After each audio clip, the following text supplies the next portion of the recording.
Not missing much. It's going to be a blank end, anyways. Oh,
Okay.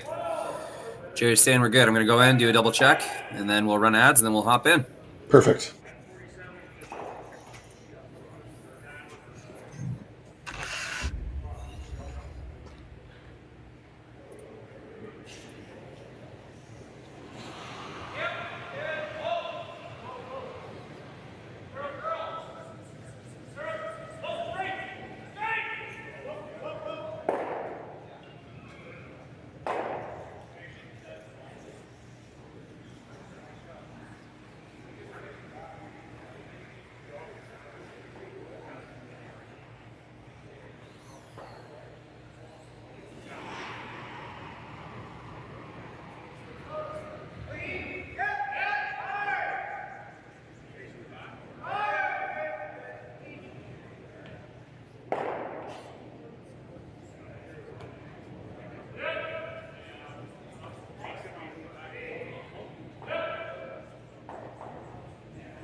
Hello, everyone, and welcome back to the RBC Dominion's Western Showdown. I'm Sam Steep,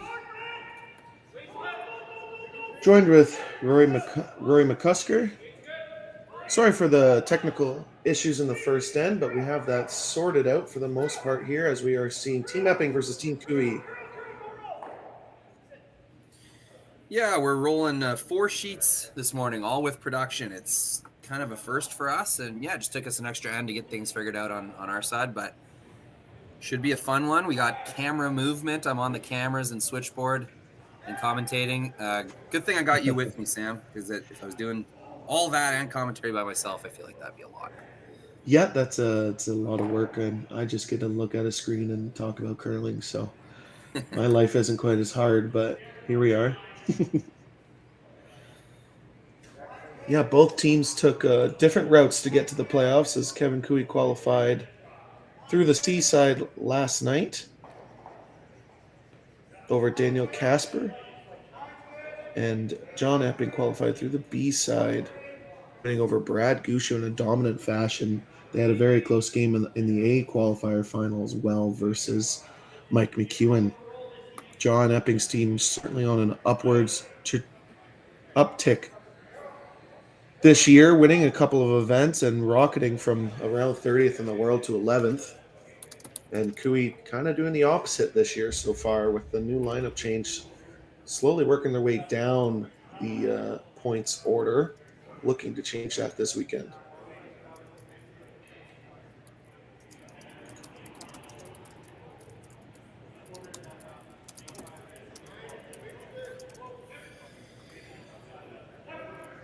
As we have some rocks in play here in the second. Yeah, John Epping, we used to see a heck of a lot more of him. He definitely has taken a bit more of a back seat in recent years, not playing quite as much. But this kind of new look Epping team's pretty exciting to watch. And here he is once again playing on what would be Championship Sunday. This time it's Championship Monday in Swift Current. Yeah, seeing that more and more often at these, you could call them Tier 1 events, but they're just not on Grand Slam ice. They take 3 to 4 days. The men's started on the Friday, so they finish on the Monday, where the women's finished up yesterday, but they started on the Thursday. Shout out to Xana Schwaller's team, who ended up winning the women's side, stealing in an extra last night.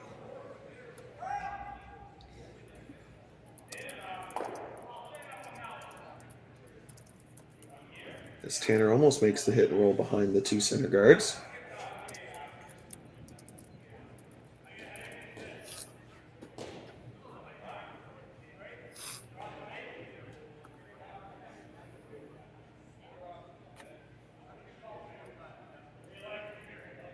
Now, Rory, I don't know if you have Instagram, but Tyler Tardy posting his short little reels.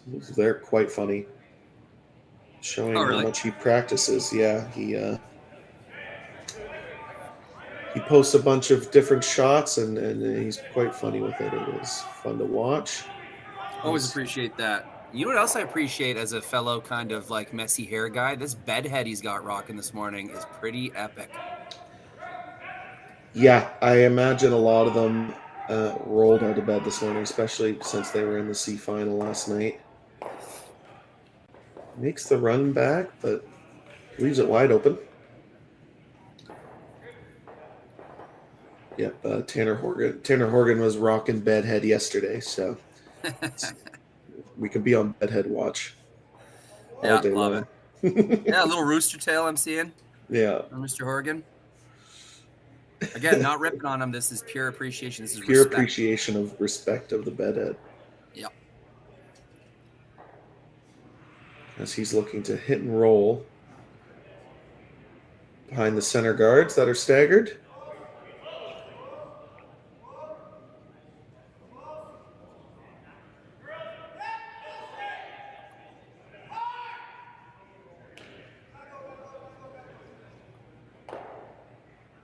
Needs it to sit, and it will in time.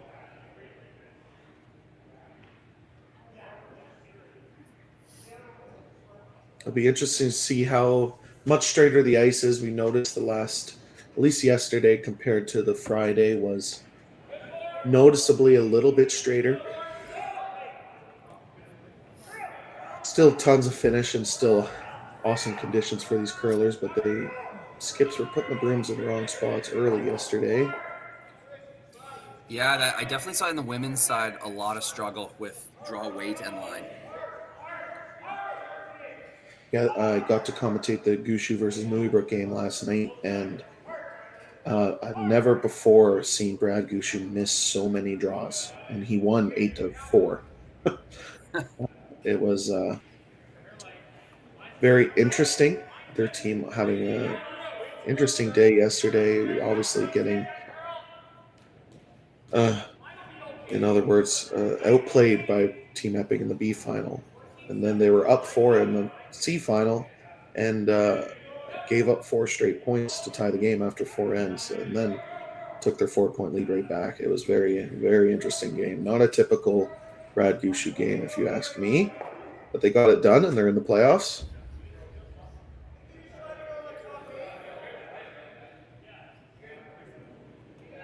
Looks like I had my rocks wrong in the scoreboard. It is the Third's first stone.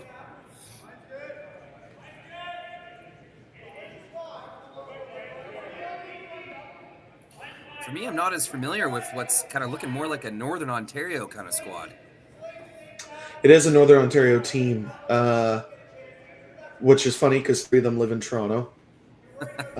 um, but obviously the Horgan brothers have birthright, and so does Ian McMillan. So John gets to be the import and fly up there for Northern Ontario provincials in the new year. It'll be his first Northern Ontario provincial, if I'm not mistaken. Oh, that's fine. These guys, I'm sure, would all identify from that area. I can forgive people for living in Toronto for a few years. Yeah. Sometimes work just takes you to the biggest city in Canada, and that's just the way it goes. But I mean, John living in Toronto, probably, I think, his whole life. But big opportunity for Team Epping. Jake can put this draw in the top 4 foot. They're going to be buried behind staggered center guards. The worst place this could be is behind T-line. Yeah, QE getting kind of unlucky with the way those yellow rocks up front are overlapped. They're really tight to the rings. They'd be a great run back opportunity, but just overlapping each other. So not as juicy. Team QE Maybe deciding... they could get that. Maybe they could get that side one going straight backwards. Yeah, it's just that's a really tight. With the perfect weight, you can probably hit 3/4 of that yellow, which would be perfect to go to the button with tap weight. Team Epping deciding not to put that. Yeah, Team Epping deciding not to put that in the red one in the top 4 because it would be an easy slash for Team QE. I think you got to play that outside yellow, if nothing else, to unlock the rest of them. Like, it's just in your way. And this is kind of the last chance they have to rearrange this before Kevin's shots. Yep, 3/4 of that yellow should angle onto the red in the top 8 foot. So Aaron Sluchinski settles in.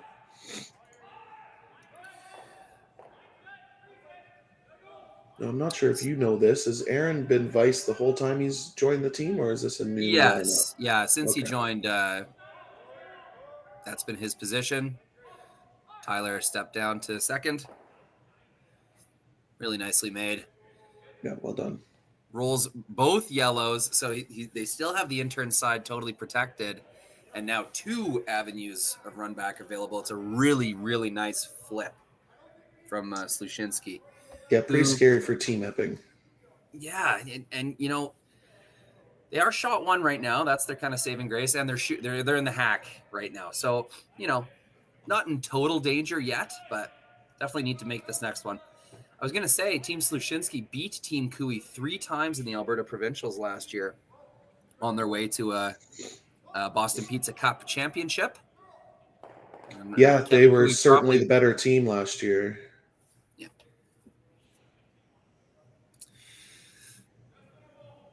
And of course, it's just curling. There's I'm sure there's no bad blood between Sluchinski's old team, but I'm interested to see where those guys are at. I think they had a really good thing going. Jeremy Hardy was a really exciting player. Kerr Drummond had a great event. So wondering where those guys will end up and if they'll be back on the tour circuit.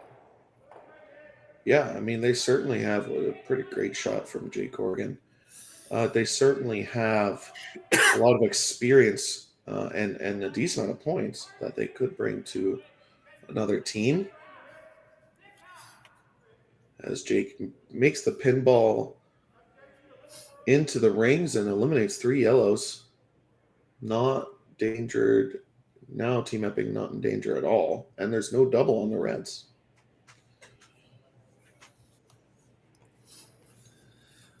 Just want to welcome our 382 viewers we have right now in this game.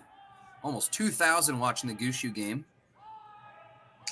Yeah, that Gushu team brings a lot of fans wherever they go. I think Team Epping and Team QE fans will be back as soon as they realize the audio is back. Just checking the chat. Thanks for letting us know about the audio issues, and we really appreciate when people give feedback. It helps us perform the fixes. We do have a lot going on here at Curling Stadium, as you could imagine. Not a lot of people working a lot of hard jobs. So thanks for chiming in on the chat and letting us know what's going on. You guys are a full participant in this Curling Stadium project. It's because of the fans and the viewers like you that we're able to continue doing this stuff. So thanks so much for tuning in and participating. Yeah, I certainly love the new 24/7 channel on Curling Zone.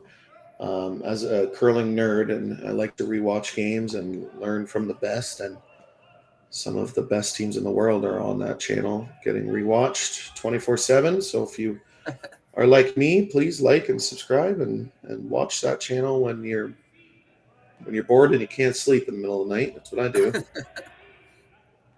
Yeah, that does help us out because it shows YouTube that there's more kind of live viewers. People do have an appetite for that kind of thing, is what it shows YouTube, and it allows us to kind of advertise a little better as well. That in turn increases our ability to upgrade cameras, add microphones, increase production. Yeah. So yeah, that 24/7 channel, that was a bit of an experiment. We didn't know it would be so popular, but it really is. So it's pretty cool. That was James Gordon, one of my coworkers at Curling Stadium. That was his idea. Yeah, it was a great idea. I mean, there's a lot of people that just love curling and to have a 24/7 channel. I never thought I'd see the day, but there's been enough games live streamed to have it. I'm sure it's a pretty long loop.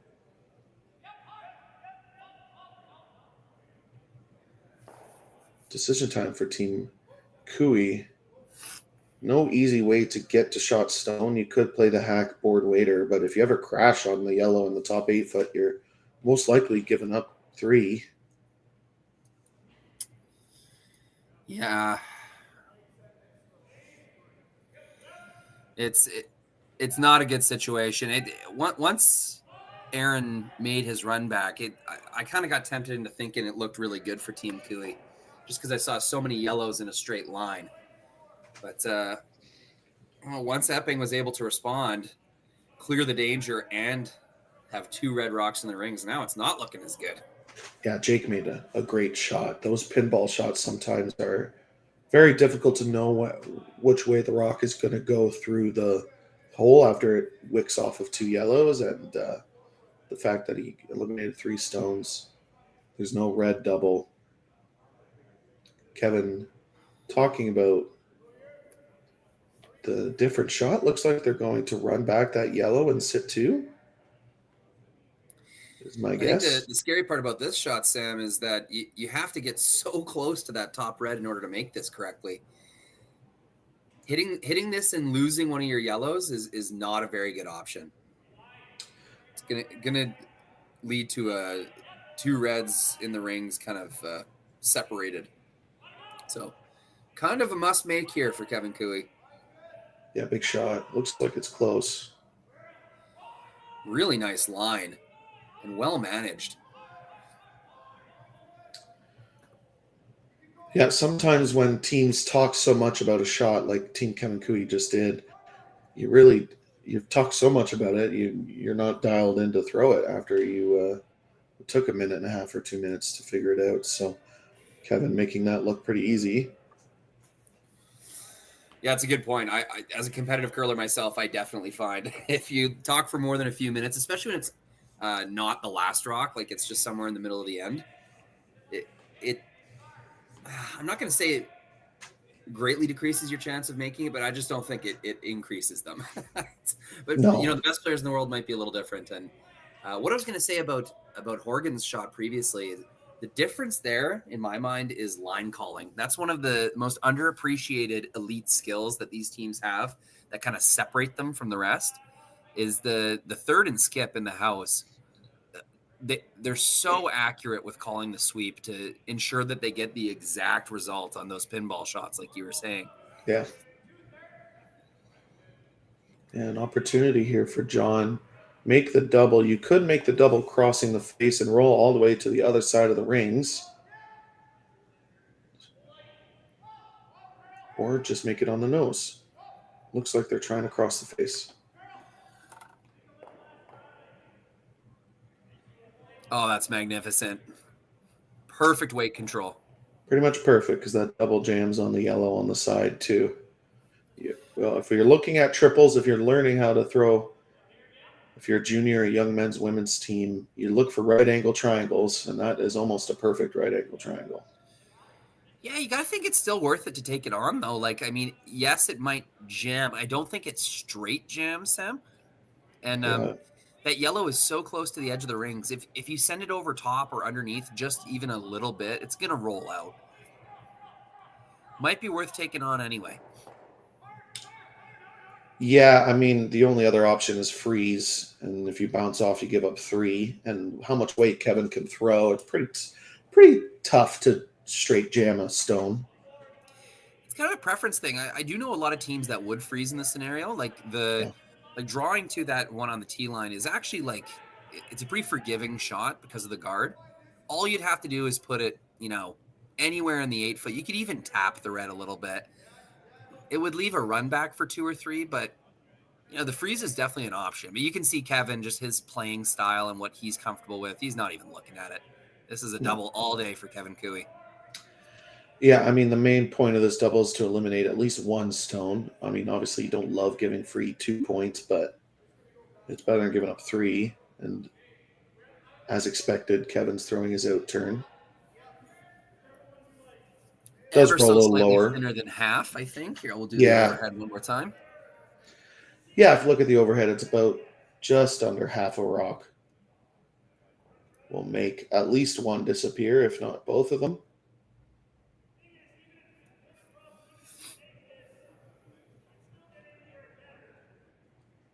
There is no time clocks at this event. They can take as long as they want, though in the playoff Sunday, that just hurts themselves. Trying to make this curl. Just eliminates the red. Kind of lucky that they punched it over top with how thin they were hitting that. Definitely some potential for jammage on that one. Yeah, that rock stayed quite straight, and now Team Epping a draw to the full 12 foot for their 2 points here in the second.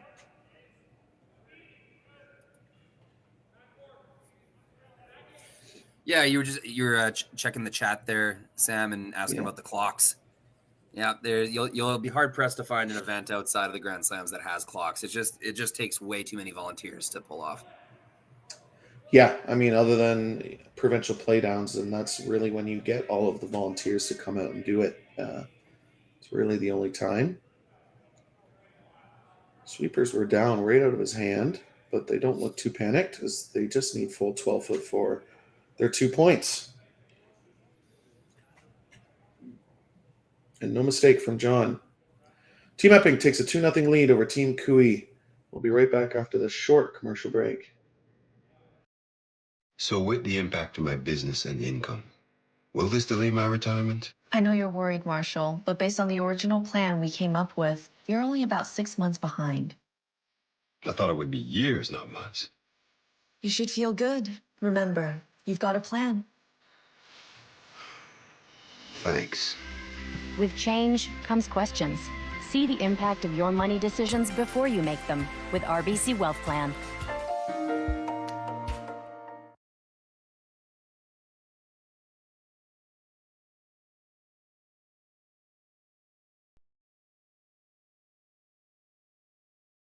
Handcrafted in Canada, Hardline's ice pad has revolutionized curling for over a decade. Engineered with top-tier precision and durability, it is backed by an unmatched 10-year warranty. Designed for curlers at all levels to sweep effortlessly with maximum efficiency, it is trusted by the world's best curlers, including Olympic and world champions. It is quite simply the best brew in the game. Hardline. Join the revolution. Stronger agronomics, better returns, greater peace of mind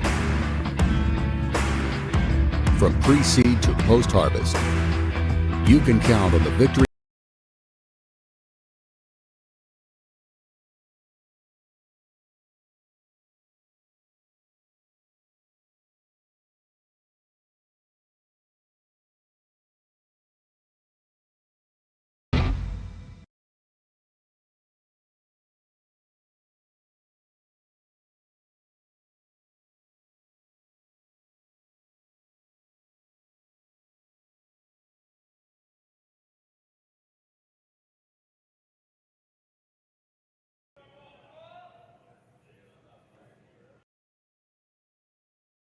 We asked Saskatchewan what they know about 5G. More speed, more innovation. It's going to make our lives a whole heck of a lot easier. This is what 5G looks like. Better, faster. Sounds like one more G. Sounds pretty good. I don't know what it means. All you really need to know is the future of 5G is here and will continue improving through investments in network technology.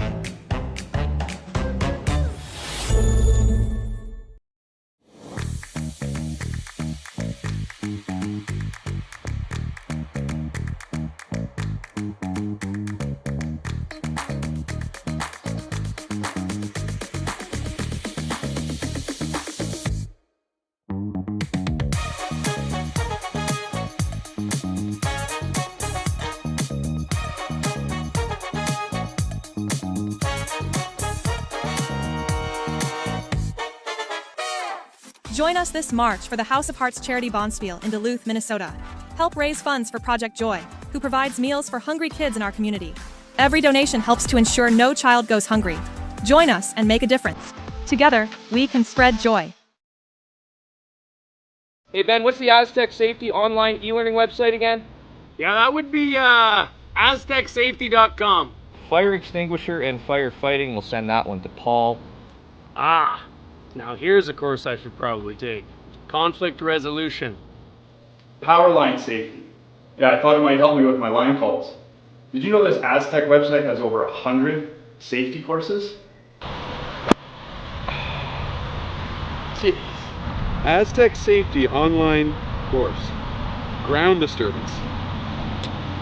Could have used that a few seconds ago.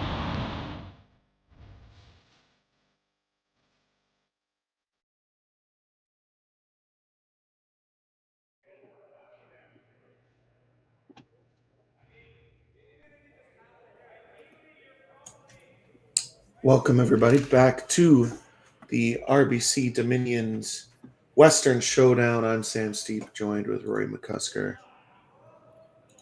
Here we have Team Epping up 2-0 after 2 ends. Team Cooey does have hammer.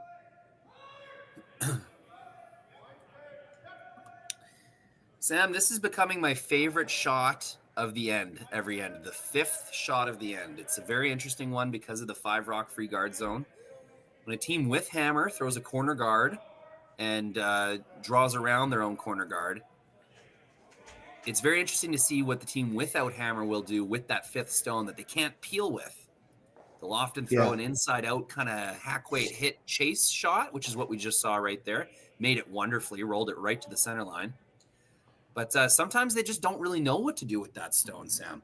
Yeah, it's definitely a learning point. Even I've learned this weekend what different teams have done with that shot. And this is my 4th game commentating over Team Epping, or 3rd at least, and they tend to go with the back line to hack weight hit around the corner guard, and Tanner tends to make it almost every time, and it makes it look easy. So definitely a shot that they practice, and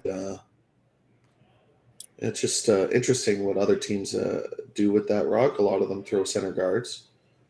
That's what I always used to do anyways. Yep, I've been throwing second rocks this year on my competitive team, and the practice regimen for second rock stones is pretty consistently, center line run backs, moving multiple stones, throwing hard ones down the middle, making sure you get rid of guards. Obviously, your come arounds, your freeze taps, and then that chase shot, that inside out hit and roll or hack weight chase shot. It's definitely part of the practice regimen at this point because you're throwing it so often. Yeah, when you're playing on great ice conditions like here in Swift Current, and it curls nicely inside out like it does, that chase shot is super important to be able to make every time. It just takes the momentum right out of Team Cooey early in the end.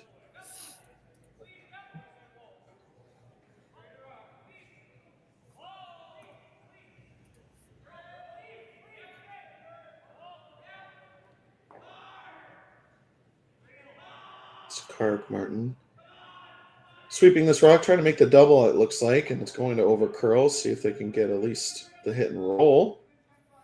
Pretty good plan B. I feel like that's almost better. It's maybe not, but it rolled it so perfectly behind the guard. It's as if they tried to do that. But as we saw the call, they did not. No. Very good tolerance is what I would call those shots. Quite a bit of luck as well, as you said.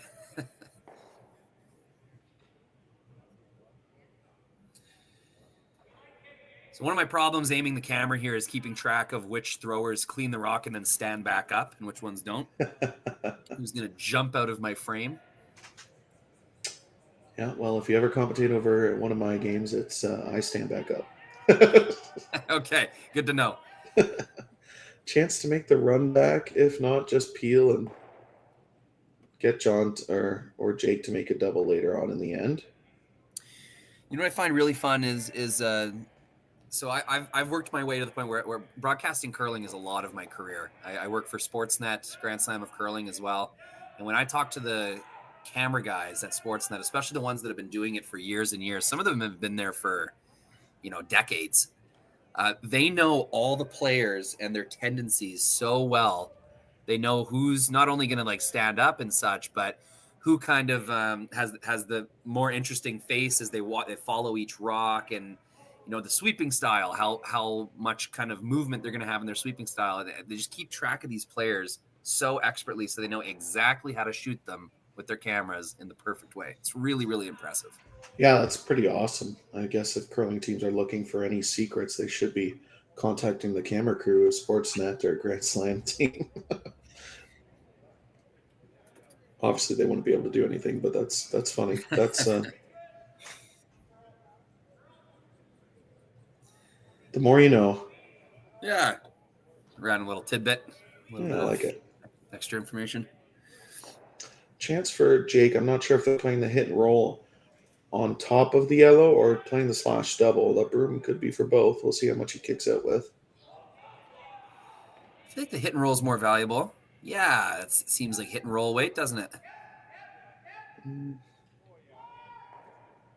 No, they're sweeping it for the high side, Sam. Yeah, they are. Looks pretty close. Ooh. Blows by. And just kind of game within the game type stuff. That's going to give Team Kui an opportunity to either even out those stones and leave less of a double. Yeah. Kind of place their next stone where they want it to be. Yeah, it's pretty much no pressure. If you leave a double and John Epping makes it, you're not that upset about it because you get to go to the fourth end with hammer. I know you're down 2, but even ends, I think about even ends before the game even starts. I know most skips do. Obviously, they'll take their free deuce if Team Epic doesn't make a double. Yeah, the good news for Team Kui is there's no real danger. There's no center guard, no attacking stones for Epping in this third end. It's Kui's end to do with it as he pleases.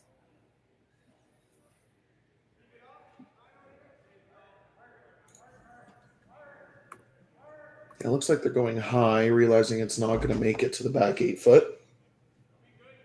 Gives John that same slash if he wants to take it on. And I assume he's going to. Oh, I'm 1 rock behind. Sorry, people. It is Epping's first.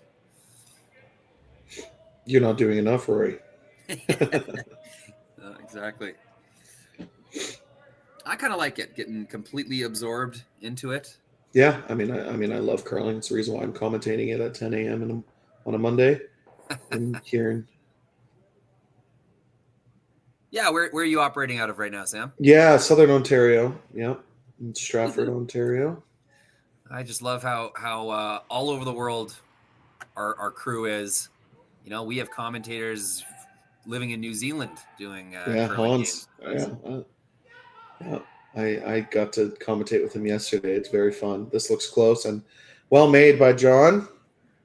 Yeah, beautiful call and make. That's kind of on the same wing that they had just thrown down. So yeah, I got to play against John the last few years as he's been away from the limelight. He's been in our tier 2 and tier 3 events in Ontario more the last couple of years. And that shots like that, he's just was a little bit off taking a break. But this team, they just is giving him some kind of new confidence. It's kind of like getting a new puppy. That's great. I'm sure he'll love that. The made double that we just saw, it's also indicative of good ice conditions, because to make and call the sweep on such a long double, that means that there's no jump in the ice. You know, the runs aren't sort of pulling the rock towards the wall or anything that you might deal with at an average curling club. So when you see shots like that made over and over again, you know that the ice conditions are allowing the players to operate with such confidence. It's got to be one of the main reasons why all these top teams come here to Swift Current. This event was big last year as well. I'm not sure about the year before, but I'm sure it was. And it's basically a Grand Slam with some young up-and-coming teams mixed involved. It's my favorite kind of event. You get to see the Mooey Brooks and the Clyders, and even you can call Epping an up-and-coming team, but play against the best in the world on the men's side, and same with the women's side. Team Inglot making the final. I don't think a lot of people would have picked that at the beginning of the event and or had a shot to win. Yeah. I mean, they lost that final by a quarter inch. Yeah. As John makes this yellow disappear, Kevin will have a blank attempt. No, I just wanted to give a shout out to that team. I know them all personally. They play out of Regina, where I'm based. A lot of hard work over the last however many years. And paid off with a final berth against Xenia Schwaller, who's, points-wise, I think she's in the top 10. She is. They're a Grand Slam team now. They worked their way up last year, winning a decent amount of events. And this will propel them even farther up the order. Right now they're in the 11th, but what do they get? 40 or 50 points for winning this event. So they're exactly 40 points behind Momaha Tabata, who is 10th. So they're only going to move up one. But as Kevin Cooey makes his blank attempt, Team Cooey will keep the hammer going to the fourth, Epping up 2-0 when we come back.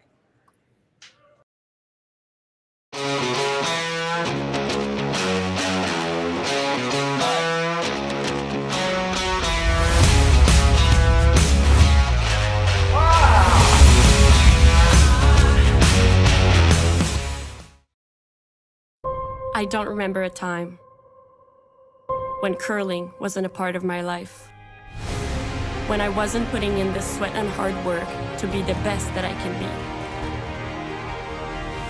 Clocking in the time, the effort to practice day in, day out. Curling is more than just a game. It's a family, a community. And when it's time to play, I know I'll be ready. Hardline, supporting hundreds of our next generation athletes. Saskatchewan, you know Sasktel because we're everywhere. Because being everywhere keeps us connected to you. With Sasktel sponsorships, we get to be part of your community. We're here with you, and we're here for you. It's easy to get started. All you need to do is apply. Sasktel cares. Always has, always will. To apply for sponsorship, visit sastel.com/sponsorships.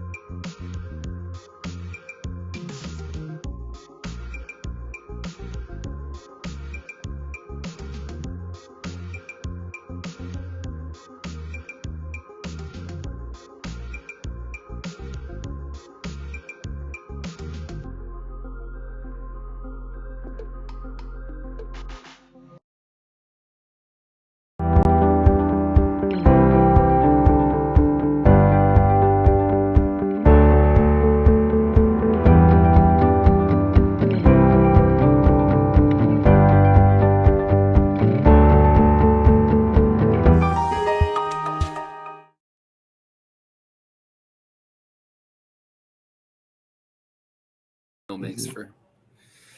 Hello, everyone. Welcome back to the RBC Dominion's Western Showdown. I'm Sam Steep, joined with Rory McCusker.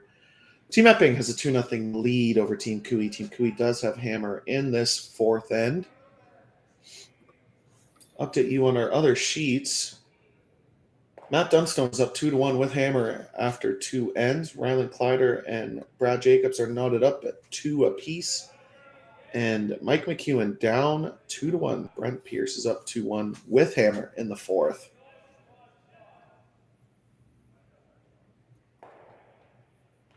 As both Epping Rocks slide behind T-line. Not the best start for Ian McMillan.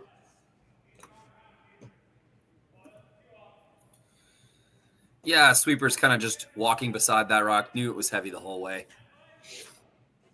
Yeah, and with no threatening. Yeah, with no threatening stones in the front of the rings, Cooey's going to feel pretty safe throwing a second corner guard, knowing he's not going to be behind the 8 ball. Sometimes you see 2 good opponent stones in the top of the rings, and you go, I probably shouldn't throw that second corner. I should address this while I have a chance. But with this setup, 2 non-threatening stones, he's going to do whatever he wants to create offense. Cooey is no stranger to putting points on the board and making things happen. Looks like that's what we're going to see this end. Yeah, Sweepers hoping this rock stops, and it does for Team Cooey. What an expression from Kirk. That's great. Yeah. Kind of looks up in a big sigh of relief that didn't go in the rings. Yeah, sometimes you're just not having your day, and that slides in the rings, and the advantage that Cooey has just goes away early in the game, in the end. But I like with Team Cooey throwing double corners, just like same with most top level teams. Their run back ability is so good now that you're almost, it feels like you're never in trouble, especially when you're dialed in.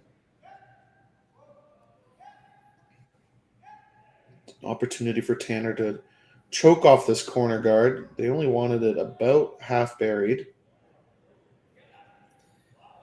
Still a fine spot. It definitely came deeper than I think they expected. This fourth end getting real quick. It's fairly common on a curling sheet to have your quickest ends in sort of the 3rd and 4th like this, and we've seen that in Swift Current so far. Yeah, and most obviously because they're the best teams in the world, they have that heads up. They kind of know that it's going to be half a second to a second faster at this point in most paths. And for Team Epping, yeah, that's sliding about 2 feet deep. If it stops in the 12-foot half buried, that corner guard all of a sudden is basically not usable. Chance for Team Cooey. You don't want to bounce on this freeze attempt.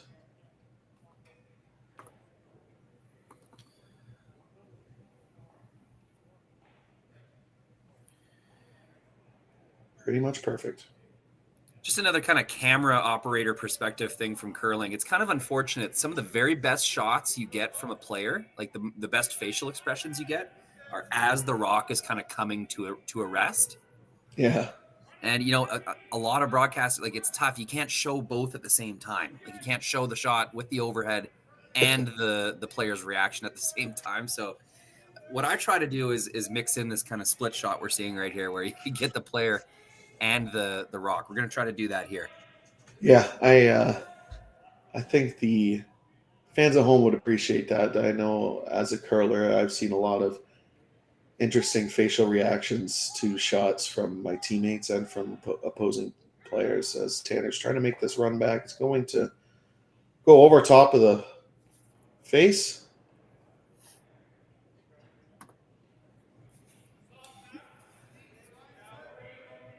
Still, in my opinion, still advantage Team Cooey. Have a corner guard. They have a yellow in play. Team Epping will have to eliminate at least one red stone if they try to eliminate that yellow in the top 8 foot. Yeah, if Team Cooey feeling fairly free to ignore that red stone on the button, continue to build their own setup. They'll deal with that red stone later. And, at back button like that, it's not really worth guarding, especially up 2 points for Team Epping. You can pretty safely assume that Epping's going to chase you wherever you go. So Team Cooey dictating the initiative here in the 4th.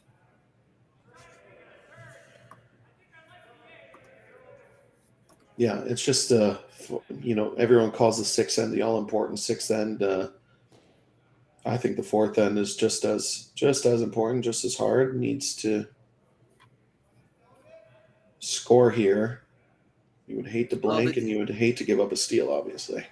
The way I think about it, Sam, is the sixth is so important, and the sixth is set up by the fourth, and the fourth is set up by the second, and you got to you got to get there, right? So, so treating the even ends kind of with an increasing and ever increasing importance. That seems to be the macro strategy standard. I remember that really wasn't talked about so much until Kevin Martin retired and started commentating. And he would really, I got huge respect for Kevin Martin. I always will for this, because when he retired, he wasted no time in kind of giving away his secrets, his thought process to skipping. And that was really appreciated. That helped a lot of skips like myself, and I'm sure many others, think about the game at a higher level. And yeah, it was always his, really, he preached that even end kind of thing. And now that's become the default macro strategy for all curling teams, men or women. Yeah, that was a very much closed book.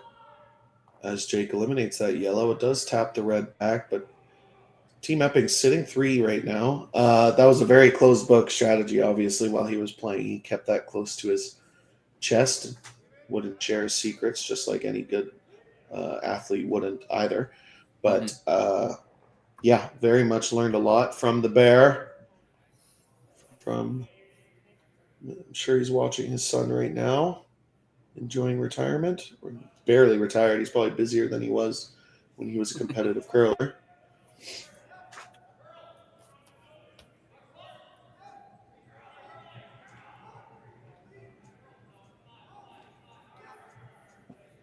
Decision time. I think Kevin does need to eliminate. He would love to make a double. He's just trying to not leave a double.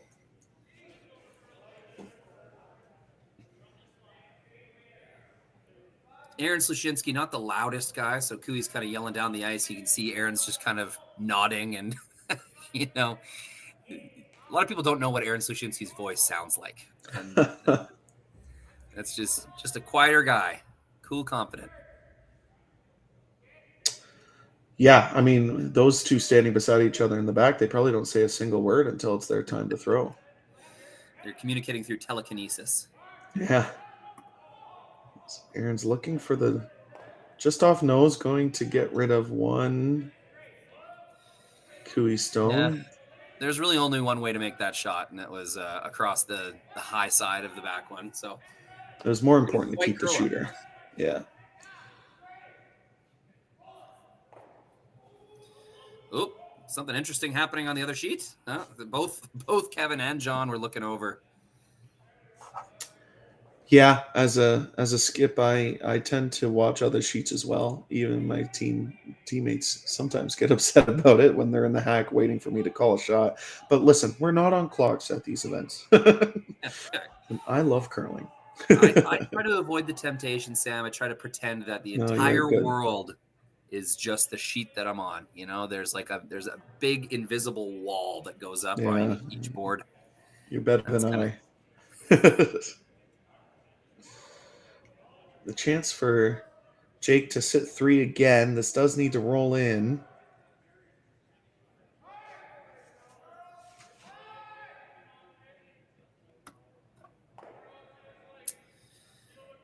Pretty significant, that roll, Sam. They would have really liked to get third shot.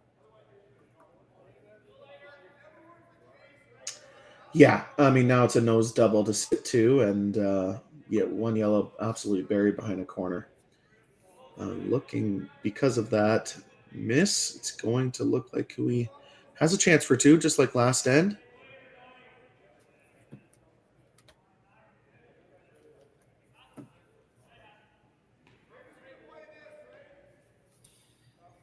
Yeah, it gets to throw down a similar path. Slushinsky does. A little more controlled weight as well. Should bring the sweepers into play. Wow, that really bit right away. I could see that one curl right out of his hand. Yeah, does still make it. Wow, great sweeping. I didn't think that had a chance. By Karik. And you can actually, here, let's see if I can, you can see McMillan noticed the same thing. So it was about 2 feet out of his hand. That rock really bit and started curling. It may have picked up something on the ice. Yeah, luckily he threw it hard enough where it barely changed direction. If that was a hacker board waiter, you probably would have seen it curl about 3-4 feet. These two teams have played each other once in this event already. Kevin Cooey winning, or John Epping winning 9-8 in the opening game of this event. So a very high-scoring game, and it looks like we're on the way to do the same thing in this playoff round. Oh, forgot to switch cameras. Sorry, folks. That's okay. Sometimes happens. John Epping's delivery hasn't changed in 15 years, so just imagine it. And as he hits and rolls out, it was an opportunity to roll behind that red in the top 12 and maybe get a force, but unfortunately rolls out.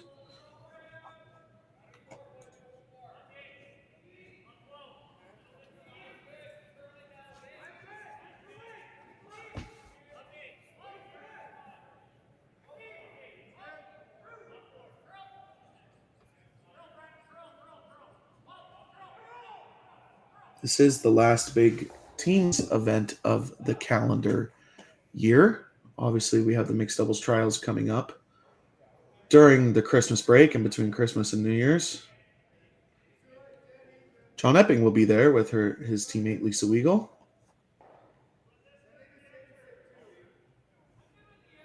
Next big, team event is going to be the Aztec Safety Challenge in Lloydminster, Alberta, Saskatchewan. That's another event with really committed organizers and really has become a staple of the curling season. They have top teams, and from what I hear, they treat the players like gold. It's the players' favorite event to play in. That will be streamed as well. Yeah, when is that? I think it's the second week of January. Oh, that's fun. So that would be just before the Grand Slam in Guelph.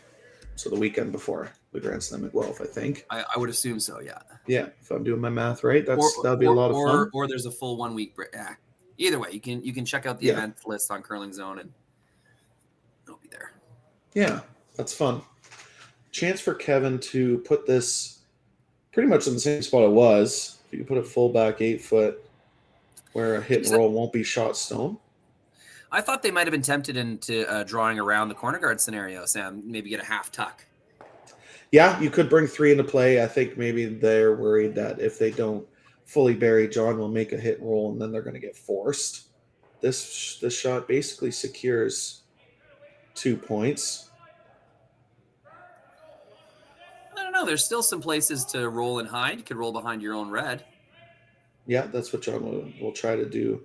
I agree with you. I would have been tempted to draw either around the red or around the 2 corner guards. Obviously, around the yellow would have been perfect. About 3/4 buried. Just that their shot stone in the 12 foot is so buried. There is no chase. There's no, even a hack weight shot's not going to get rid of it. So I feel like that may have given them a bit more freedom to pursue a possible 3. But no, they've played this whole end to get 2, and 2 is what they want. This is their safest way in their mind to get it. So yeah, fully understand that thought process. Yeah, the scary part is you're giving John Epping the exact same shot twice. Or these skips at this level hardly ever miss 2 times in a row.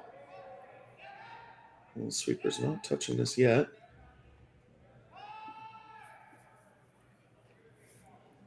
Tanner on the brush, trying to keep it straight. It's going to overcurl. Just a little late on the sweep, Sam.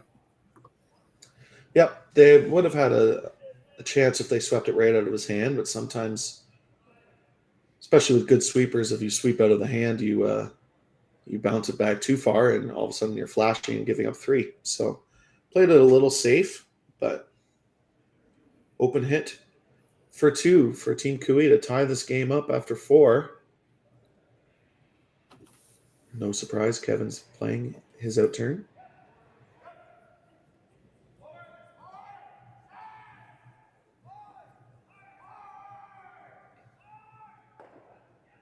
Last rock here in the 4th.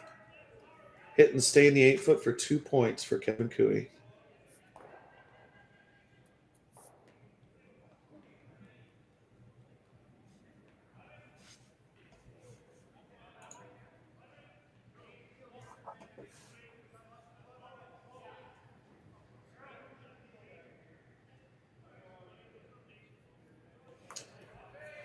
And no mistake, Team Kui ties the game 2-2. Team Epping will have hammer when we come back.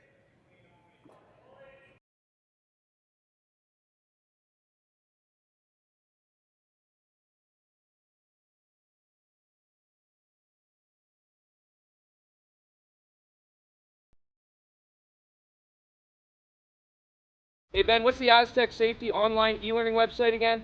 Yeah, that would be aztecsafety.com. Fire extinguisher and firefighting, we'll send that one to Paul. Ah, now here's a course I should probably take. Conflict resolution. Power line safety. Yeah, I thought it might help me with my line calls. Did you know this Aztec website has over 100 safety courses? Jeez. Aztec Safety online course. Ground disturbance. Could have used that a few seconds ago.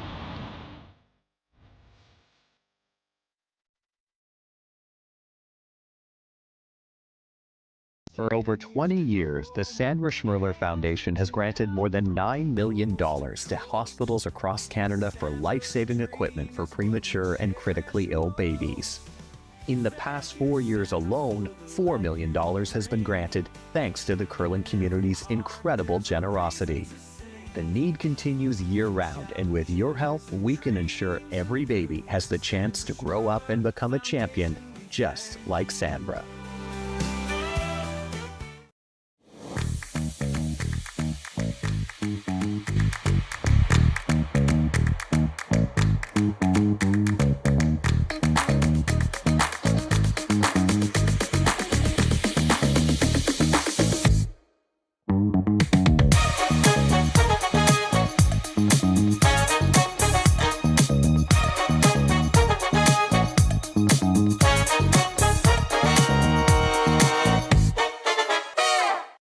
We asked Saskatchewan what they know about 5G. More speed, more innovation. It's gonna make our lives a whole heck of a lot easier. This is what 5G looks like. Better, faster. Sounds like one more G. Sounds pretty good. I don't know what it means. All you really need to know is the future of 5G is here and will continue improving through investments in network technology.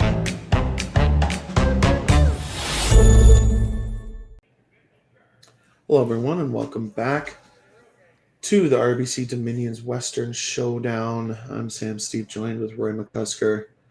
Team Kui ties it up 2-2 after 4 ends. Team Epping has hammer here in the 5th. As I mentioned last end, these teams played against each other in the first game of the event. Team Epping winning 9-8. A high-scoring game. So 2-2 after 4, definitely trending a little bit less points, but that's to be expected in the playoff game. I was just going to say, that seems to be a trend in playoffs. Don't want to lose the game in one decision or one bad end, so understandable. Kark Martin being asked to throw a center guard.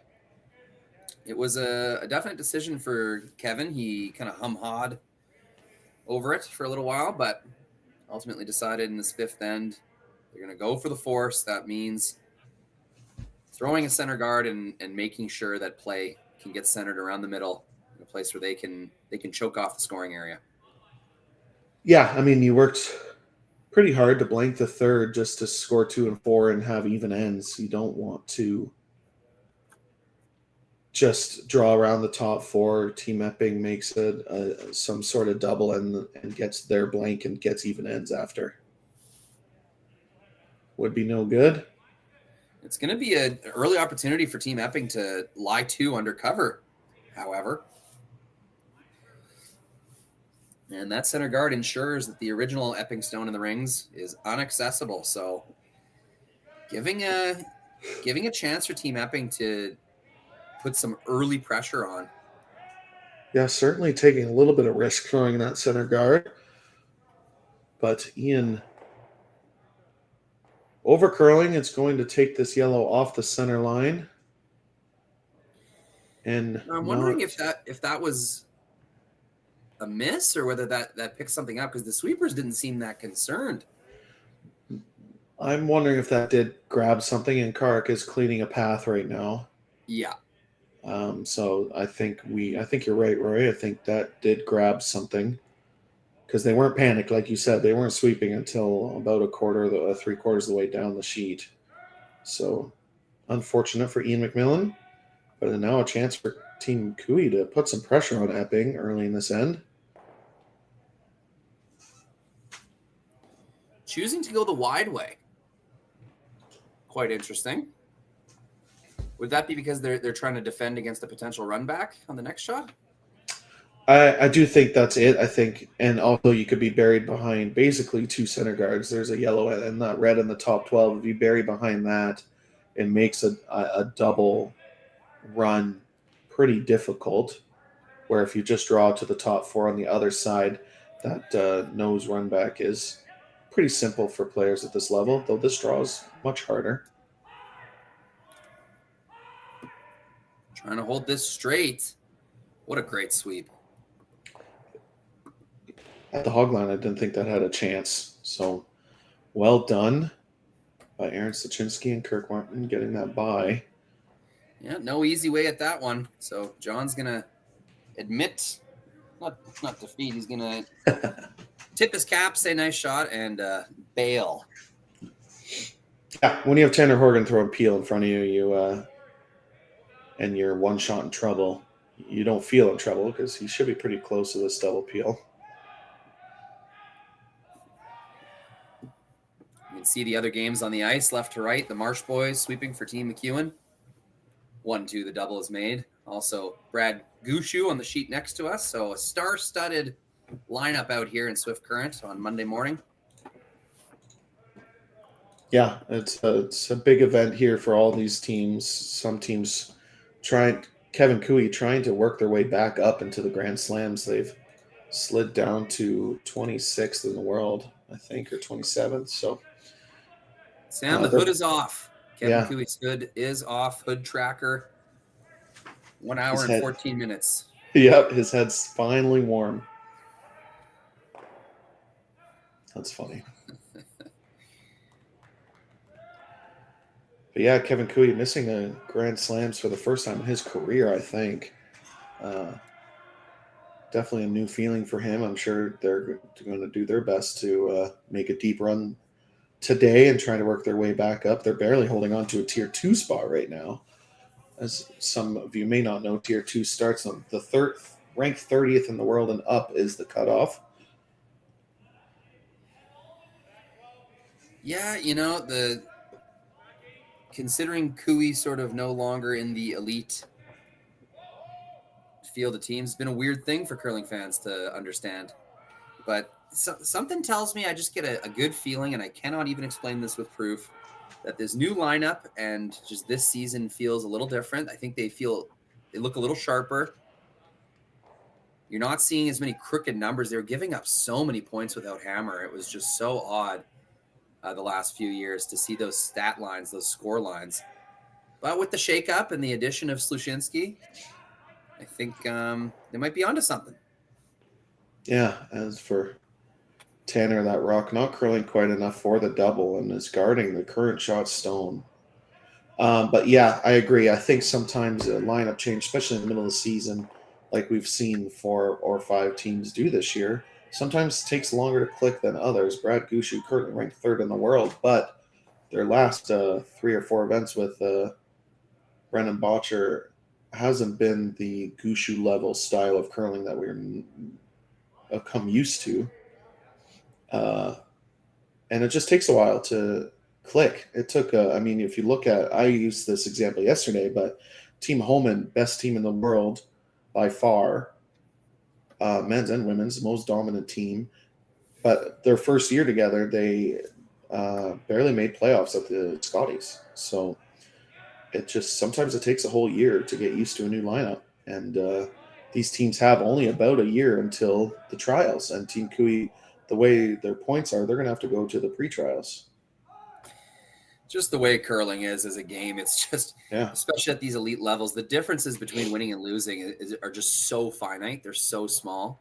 And oftentimes, like, the skill is there. It's just a matter of reaching a level of consistency that's going to consistently produce wins. You're Yeah. going to make huge shots here and there, but it's just the tiny little half makes and misses that end up being the difference. So it takes a while to iron those out. I think we've seen that with Team Jacobs over this season, finally sort of coming into their own. Like when that team was formed on paper, that should be either the best or second or third best team in Canada and really the world. But it's taken them a little while to get there.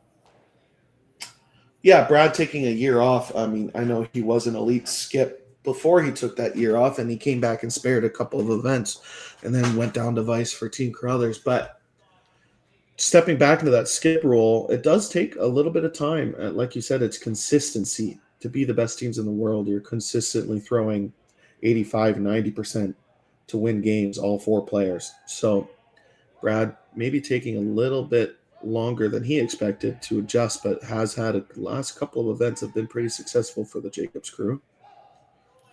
Losing the final at the last Grand Slam. As I was yapping there, we saw a pretty significant overcurl on the guard from Slushinsky. It's going to open up this tap.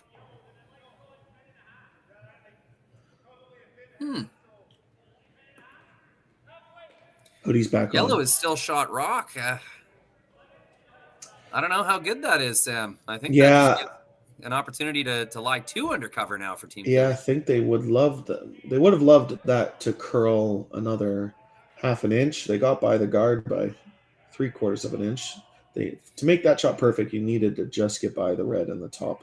Yeah, like I'm saying, I'm not sure if that was totally there. Like, no, I don't think it was, because that was pretty much perfect weight and didn't curl enough. So chance for Cooey to keep the pressure on Epping if they can make this hit and roll about half buried.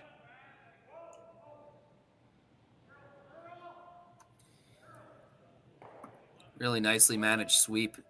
Yeah, just like that. No choice for John but to going to have to draw the top 4 foot now, I think. Might be showing just enough to get the over-the-top double. That's what he's signaling. Yeah, I think if you hit what you can see, you can probably make that. It's just you lose your shooter, and Kevin will just draw around the current guards again. But it looks like that's what John wants. Does open up the scoring area, as it's certainly looking like a force right now. Yeah, it's a big shot. You want to make this. You want to make sure these 2 yellow rocks go away and that you kind of reset the end.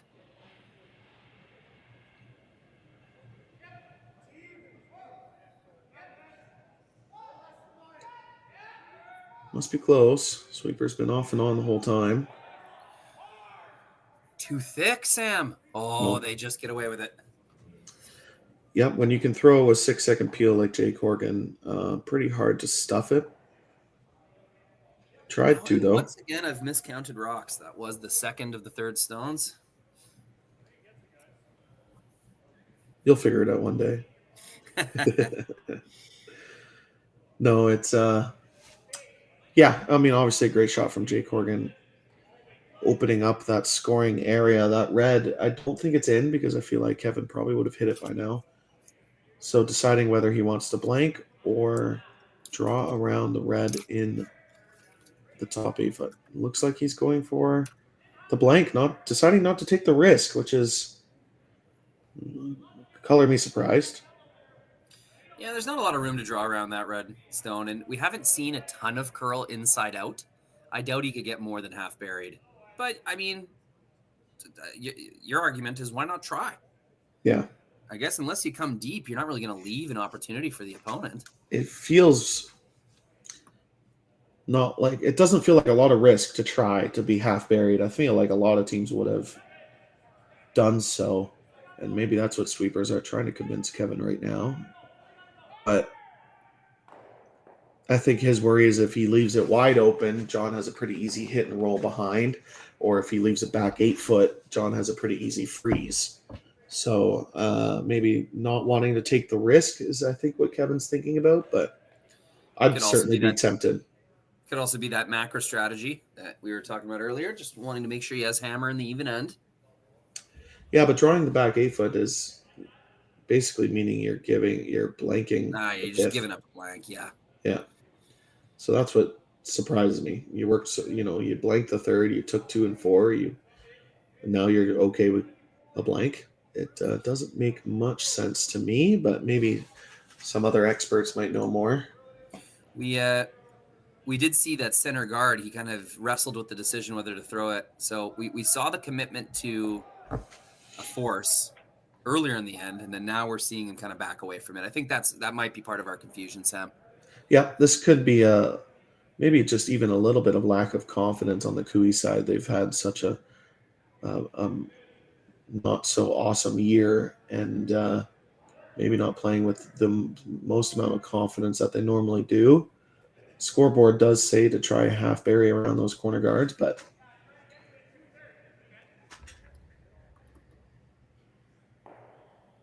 John's going to say thank you very much. I'll hit this and take my blank. Yeah, no sense in rolling deep behind the guards. Hey, all that'll do is give QE something to draw to. Yep.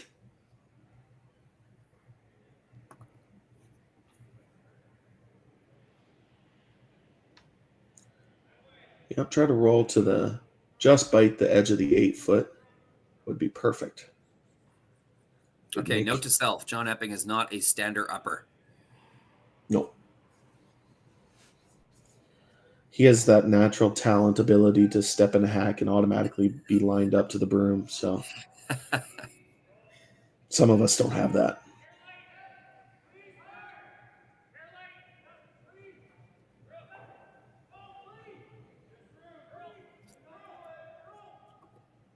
Well, this could have been Kevin's plan all along. Try to throw big weight and roll back 8 foot behind those 3 corner guards. Still a chance to force.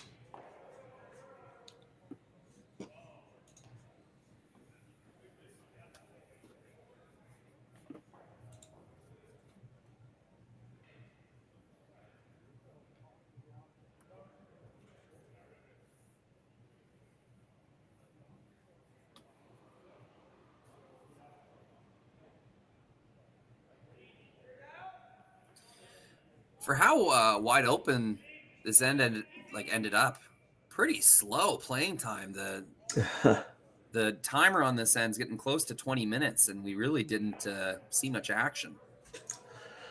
Yeah, there was a lot of thinking involved. That last shot took a decent amount of time. He stood in the hack for a while. Yeah, QE can get in this kind of like mesmer state where he's kind of got this 1,000-yard stare. He's obviously just trying to stay focused and keep his priorities straight, but it feels like he's kind of operating in slow motion sometimes. Well, he's thrown all of these shots about 1,000,003 times, but it's a mental game sometimes. When you throw a rock as good as these top level athletes do, sometimes it is a mental war inside your head. As John looking for the blank attempt here, last rock here in the 5th.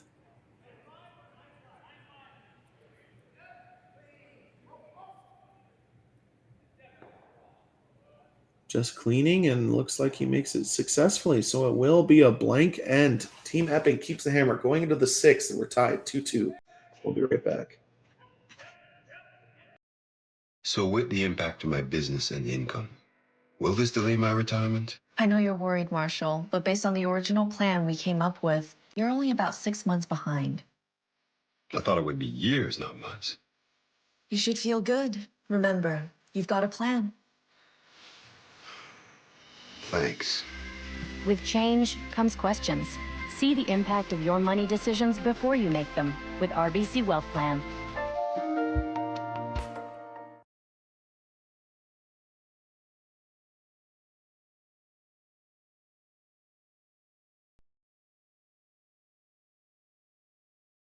Handcrafted in Canada, Hardline's Ice Bat has revolutionized curling for over a decade.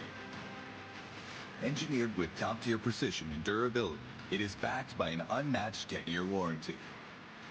Designed for curlers at all levels to sweep effortlessly with maximum efficiency, it is trusted by the world's best curlers, including Olympic and world champions. It is quite simply the best brew in the game. Hardline. Join the revolution.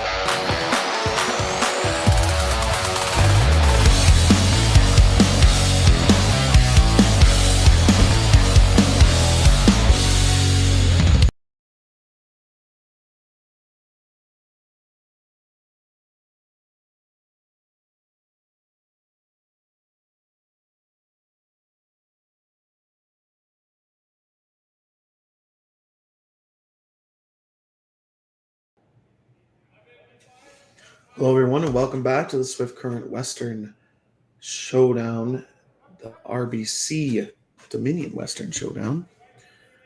I'm Sam Steve, joined with Rory McCusker. We are tied 2-2. John Epping has hammer here in the all-important sixth end. Team Kevin Cooey basically gifting John a blank end.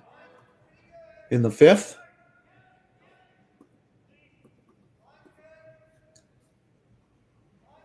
chance for definitely advantage Team Epping having 2 hammers to 1.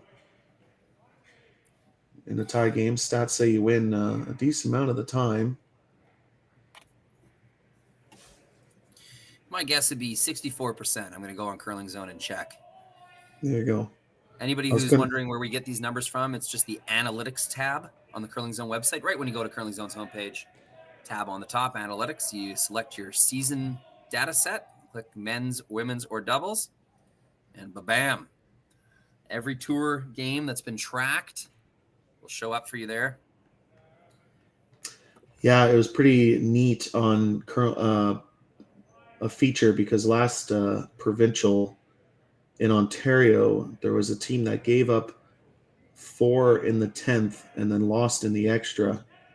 And I think it happened 0.009%. So it's only happened like once. Yeah. In all of the stats that Curling Zone keeps. So pretty fun thing to have at our hands.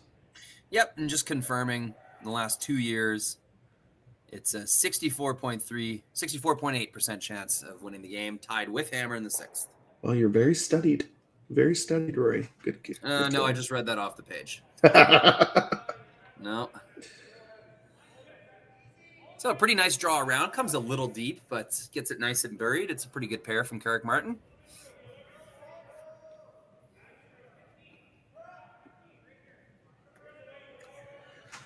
Yep. Carrick setting it up pretty good for Kevin. Starting to shrink that scoring area. They would have obviously liked that above the tee line. But Ian McMillan bouncing off a little bit. Definitely, even though Team Epping is shot stone, if Team Cooey can make this little tap and roll under, they're going to be sitting 2 buried. No, that's the wrong way to miss. You're creating a pocket that Cooey is going to certainly take advantage of. Yeah. Yeah, it's pretty crazy. Obviously, they touched the rocks up a little bit because on Friday they were taking mid-12 for this draw to the button. So now they're only almost mid-8 foot. Big sweep just to get this by. Maybe I talked it into existence. It really looked like not a ton of ice that Cooey was getting. I was really surprised by that. That's why I mentioned it. Yeah, it looked very tight.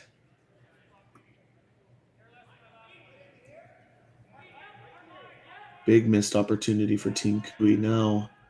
That red one, there is a hole. You could probably go through and hit it at this level. These guys make that shot probably a lot, but chance for Team Epping to draw the top 4 foot, top button, and sit 2. Yeah, that was a big missed chance. If Tardy was able to put that stone right on the tee line, they'd be protecting that thing the whole end. That could have potentially been their steel rock. Yeah, now they're going to be chasing a little bit if Tanner can make this. And this is curling a lot too. Just gets by both center guards, but it is heavy. And that explains the hesitation. Like the line was so good that I think it's going to be all right. Cooey will obviously eventually hope to get one under, but I think that's a pretty good shot. Very curious as to what the next shot is. In my opinion, you should be freezing. You can sit second shot, and really shrink that scoring area. Peeling, I think, just helps Team Epping. Got to make this. This rock needs to be in a useful spot, or Cooey's going to be in big, big trouble.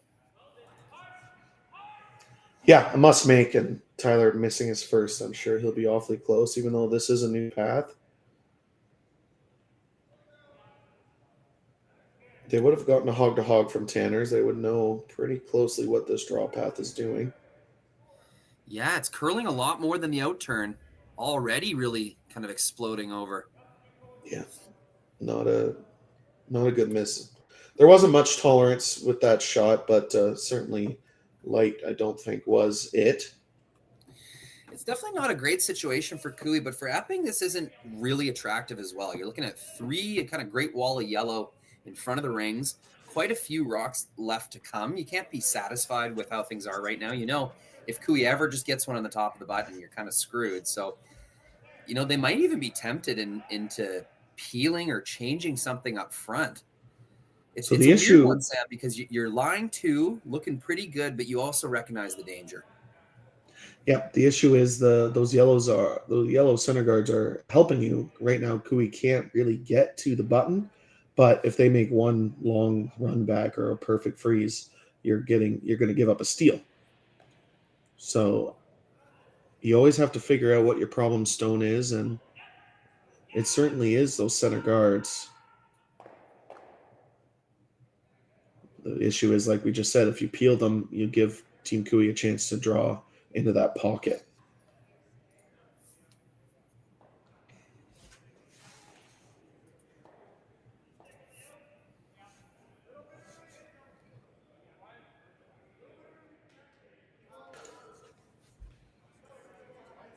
I liked the split call, though it looks very difficult.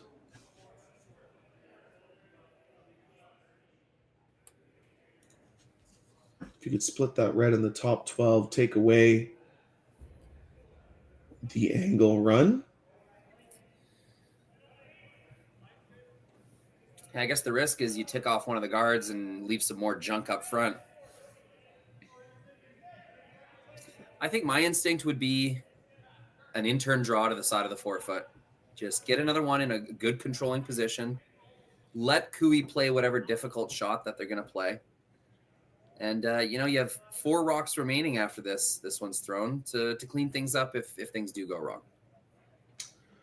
Yeah, and that was John's original call. And normally skips at this level, or most skips, their first call and then is normally the correct one. Like their instincts are normally right. But sometimes you can get either outvoted by your team or overthink a shot and change it. So I think you're right. This is a good call. That split was very difficult to make perfect.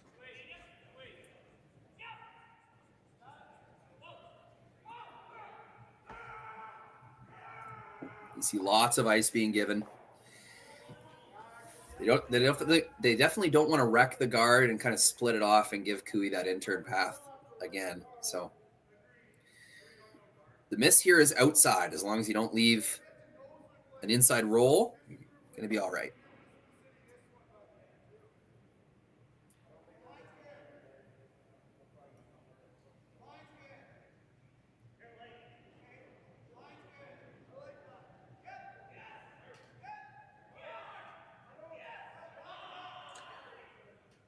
Yeah, well, the line looks good. It's all weight at this point as they just get by. How about perfect? That's right where Epping tapped his broom. Pretty darn good.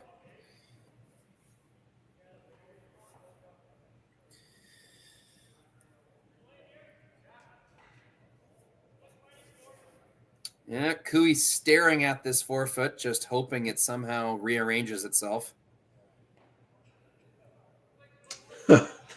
Yeah, I mean, now they need to make a run back. It's just which yellow do you want to run back? The one on the center line doesn't make much sense because it's blocked by the red in the top 12. So it's one of the side yellows need to be ran in. There is a hole where you could get to the shot stone. That would be perfect. That would be a great shot. Do you think you'd ever get a little flop in if you throw like a normal weight hits down that out-turn path? I don't think so. No, I think the best you can do is nose. Maybe roll a centimeter to the inside, but you won't be shot. And I bet you lose the back yellow as well. Yeah, so I do think this is the call. over curls, you hit it on nose, you're not in the worst place, but if you can make it perfect, you could be shot stone on the button. There is a little hole there.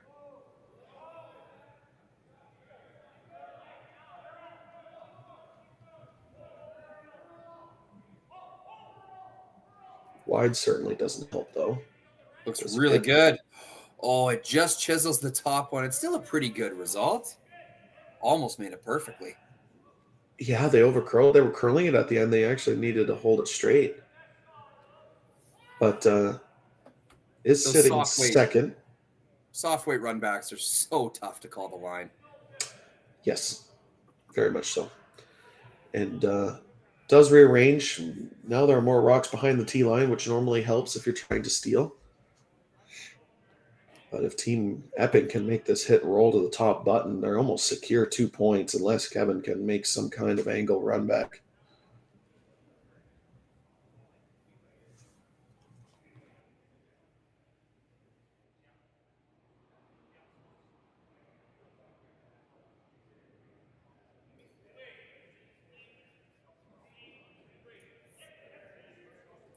Just catching up on some of the chat here.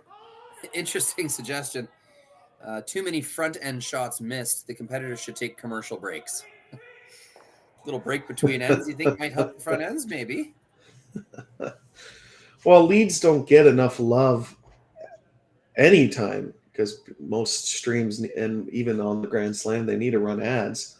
It's how the companies make money, but the lead shots get missed. That's why I do like that we do show it on part of the screen during our commercials. Same with Grand Slams. They're doing that as well now, but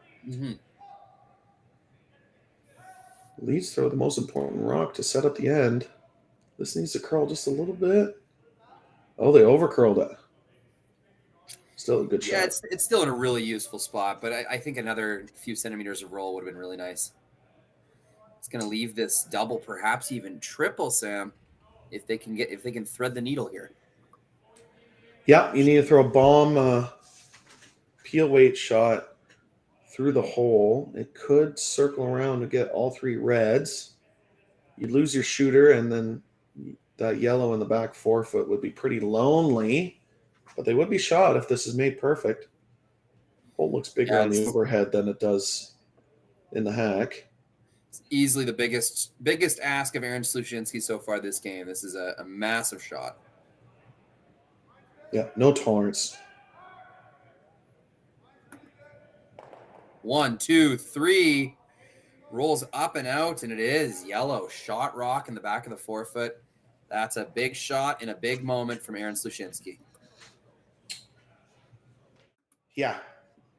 As we see the replay here, you wick off one of these guards, you're most likely going to give up 3 or 4 this end.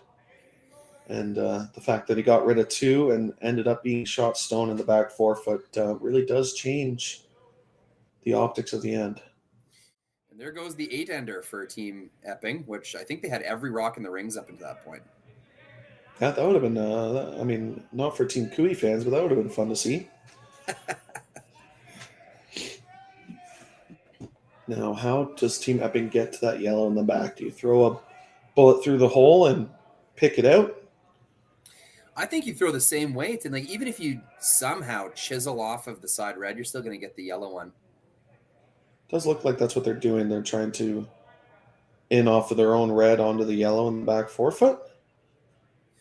You did see him discuss what turn they're going to throw. I think they're going to follow with an out turn. It'll be the same as Sluchinski's throw. Or is he lining up an in turn? Wrong. Yeah. I mean, the port makes more sense to throw in. That out turn was very difficult. Aaron made it look easy. The in turn does make more sense optically.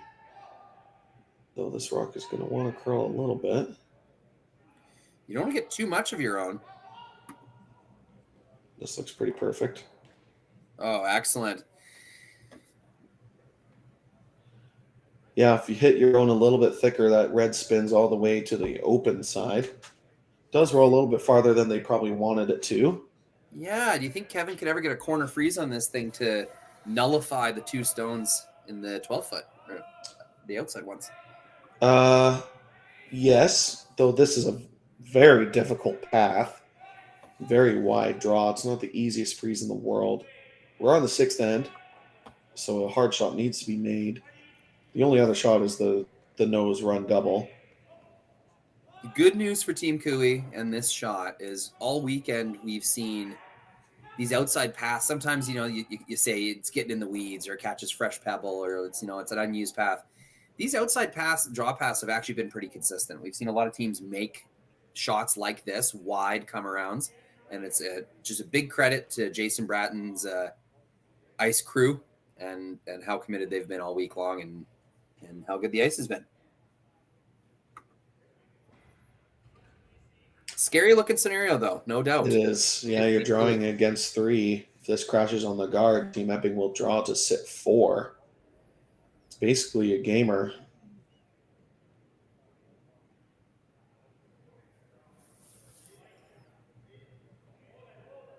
Kevin, obviously known for his high weight hitting ability. When Kevin Cooey was at his peak and winning the Olympic trials, he was making these soft weight freezes and hack waiters. Trying to get back to that form. This looks pretty close. Oh, it's really nice. Yep, pretty well done. Really shrinks the scoring area. Team Epping only sitting 1 now. Oh, it's such a beautiful shot. It's an end-saving shot. There's no real way at it as well. Yeah, game saving. And now John has a pretty difficult corner freeze.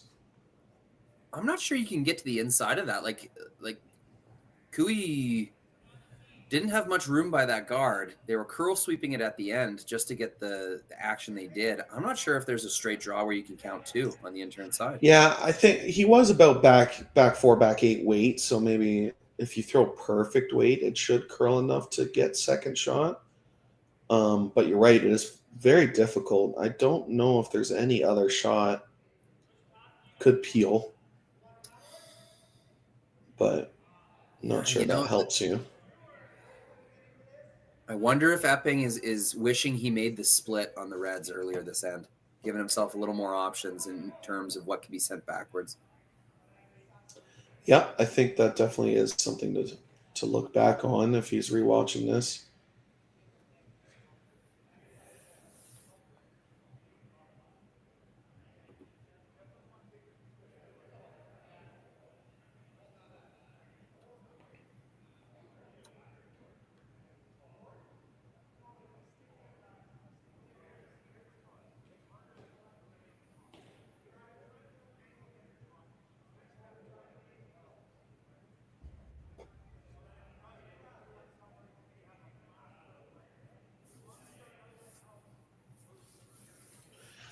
Yeah, certainly decision time. There really is no other way to the 4-foot. I certainly like the peel if you can make it without leaving an easy double to sit 2 and not leave a double back. Like sending this rock back or just peeling the guards? Yeah, peel kind of the wick tick effect that we saw Jay Corrigan do. This does kind of go towards the rings if he makes it perfect. But the guards are your problem. You want to make sure you score. Yeah, I think just hit the outside one. If you hit the inside one, you'll wick tick, but it'll roll. It won't roll towards the center.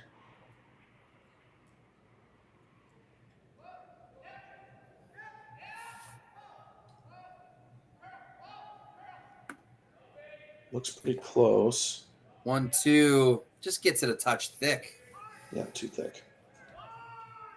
But certainly opens up that center line. That red in the top 12 is now tappable. That red as a corner guard can be run back. Yeah.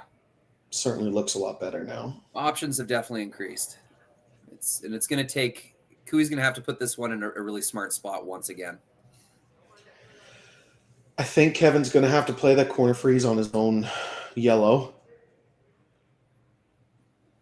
Could probably get to nose. It's going to leave a shot for 2, no matter what, unless you can somehow get shot rock out of it. Which think now you I can. guess there's a little more room. Yep. I think you can with perfect weight. Like you can't throw back 8 weight like you did before. But If you're certainly okay is with there. giving up 2, you could easily draw to the open side of the rings. Just get an insurance rock in there. But problem is, I don't think you are okay with giving up 2 in this situation. No, you give up 2 and you lose. Like I think it's I mean, Curling Zone would know it's definitely high, 80% of the time or something like that. But I will check the table. giving up 2 is pretty bad. I imagine. 86.2% of the time you'll win the game up 2 without hammer. Yeah. 2 ends to play. Yep. That sounds about right. It is right, because that's what Curling Zone says. Anyways, I think they do have to play the freeze, the corner freeze. I think you can get shot with perfect weight. You just threw this path. Even if you're light, you're probably leaving a tap for 2, which isn't the easiest shot in the world. And if you can get shot rock here and leave the angle to where a run back's jammed, pretty awesome result for Team QE.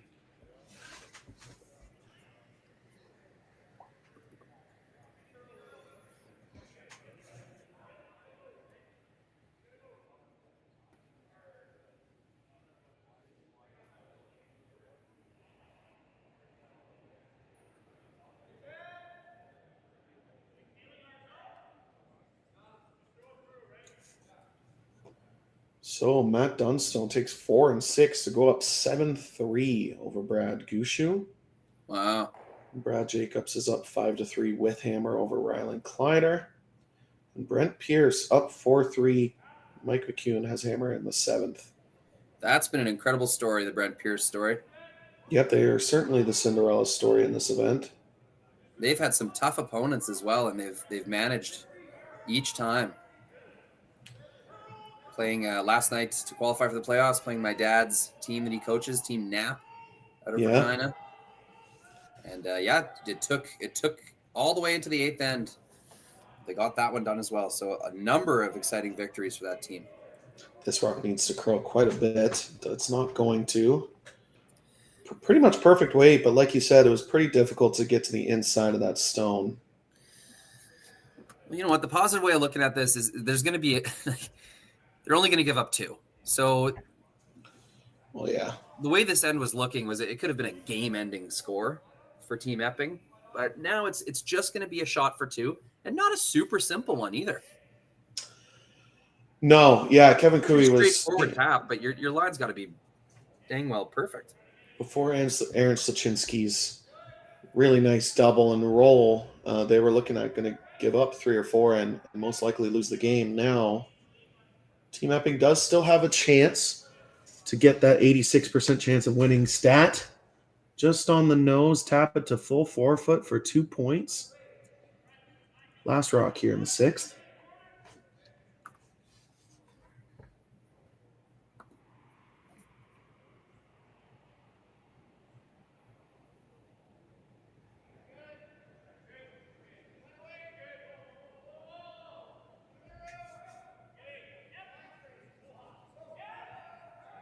Pretty difficult shot. The line needs to be perfect. Oh, and this rock took a right turn. Really slowed down as well.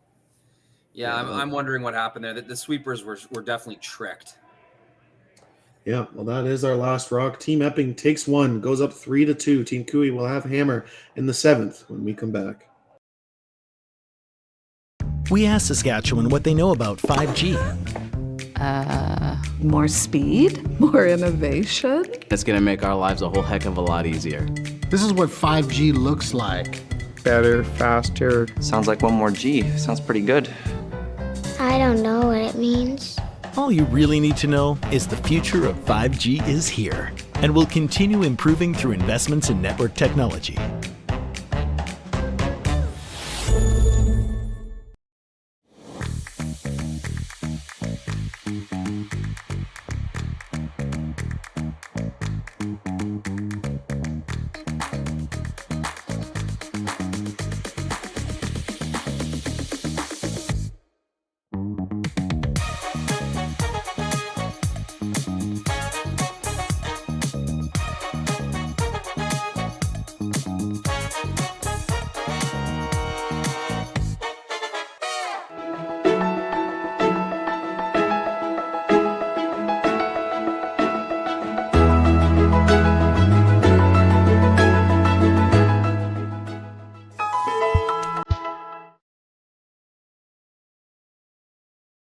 Hey Ben, what's the Aztec Safety online e-learning website again? Yeah, that would be aztecsafety.com. Fire extinguisher and firefighting, we'll send that one to Paul. Ah, now here's a course I should probably take. Conflict resolution. Power line safety. Yeah, I thought it might help me with my line calls. Did you know this Aztec website has over 100 safety courses? Jeez. Aztec Safety online course. Ground disturbance. Could have used that a few seconds ago.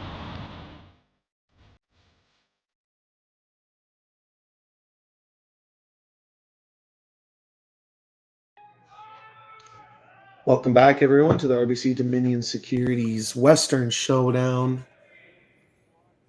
Here in Swift Current, Team Epping up 3-2 after 6 ends. Team Kui does have hammer in the 7th, and this is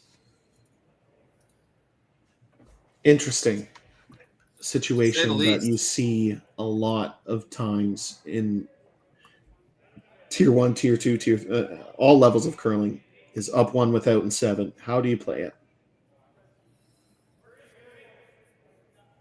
Yeah, those are frustrating ones to kind of mentally get over. You know you had a huge end brewing, and you know you had a makeable shot for 2. Both of those things didn't turn out, the huge end and the shot for 2. So to reset mentally and kind of approach this next end, that's what divides the pros from the amateurs.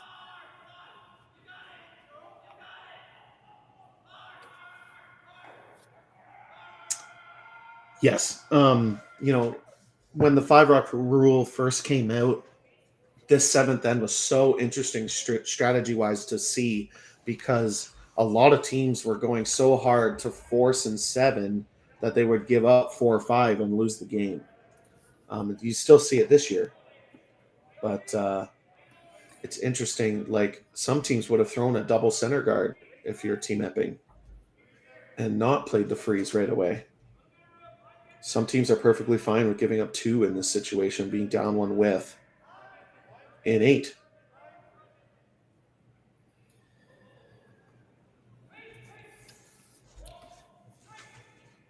Yeah, you think who's going to go for the points. You don't see a lot of teams playing for the blank right off the hop. Yeah, you really can't. Yeah. Not with the 5-rock rule.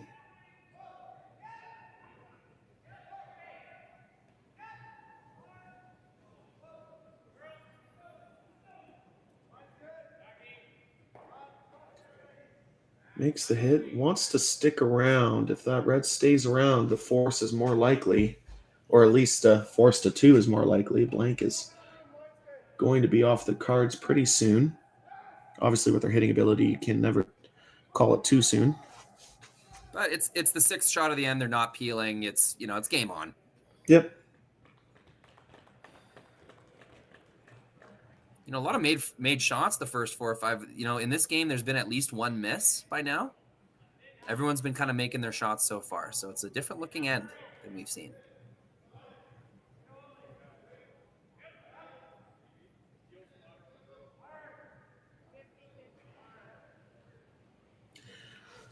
Yeah, it's kind of a nice setup. We haven't seen a rock crash on a guard until now.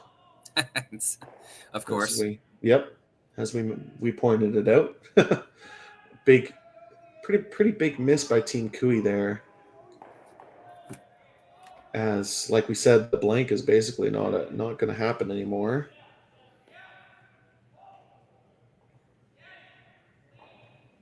Team Epping playing pretty much a low risk, right on the nose run back to sit 1 buried in the top 4 foot. This is made by Tanner Horgan.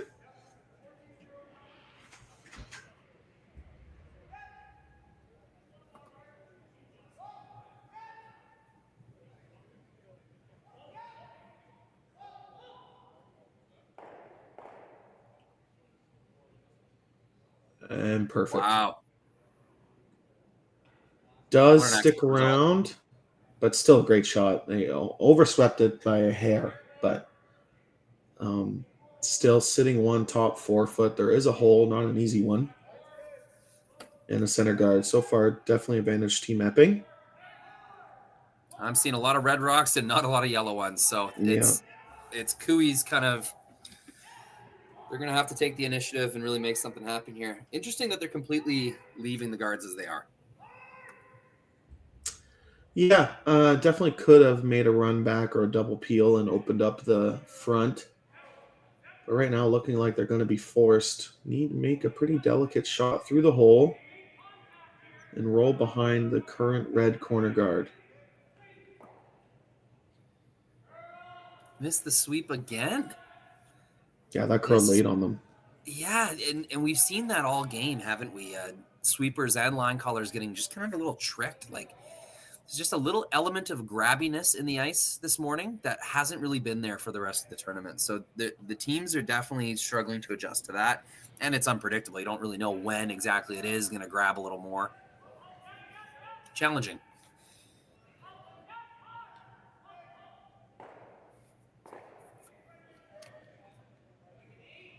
Yeah, very challenging. With that weight, it was always going to curl a decent amount at the end of the shot. So pretty predictable that it over curled.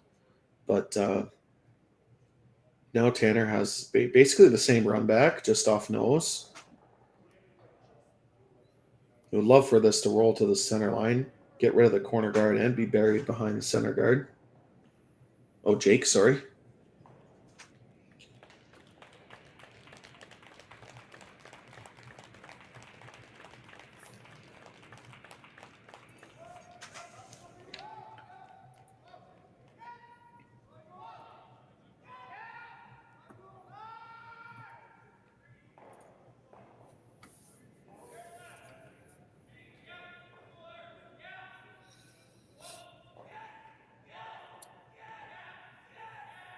Splits him up. Doesn't leave a ton of options for Cooey on the wings, but it is an open house to draw to if they so wish. Yeah, Cooey's going to be tempted into bringing that biter into play. What a tough call, though, and it's going to be a pretty simple double back. Yeah, no matter how you hit this, it's going to be a pretty simple double. You can roll in front, sit two, but anything just off nose for Jake Corrigan will make the double and probably roll behind the current center guards. But I think I'd be tempted to draw. Save this hit for later. This seems so hard, and it really, the reward doesn't seem that big. No. Seems. Again, I'm an amateur. These guys know exactly what they're doing. Yeah, this is going to overcurl and jam. And kind of like you said before, what we've been seeing from Team Cooey this game, just a little bit off.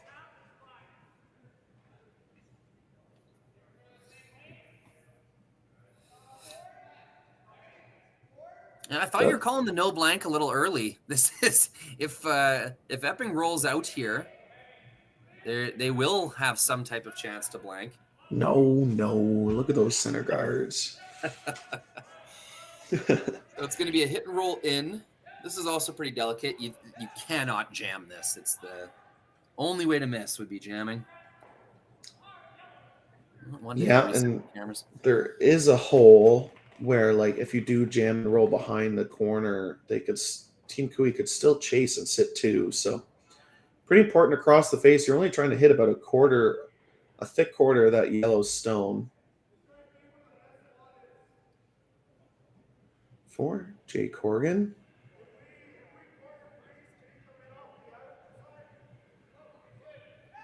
We saw Team Cooey's rock curl quite a bit, over curled.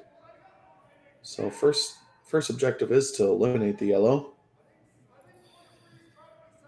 That's really moving. Will his soft weight save him? No, that's going to roll right out of the rings.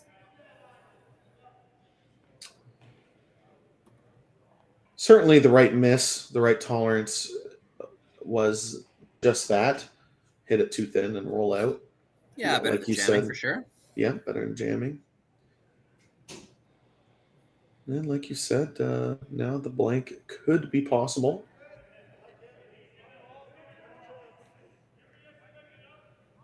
I agree with Kevin. If you hit and roll to the 12-foot, John probably is drawing to the top four.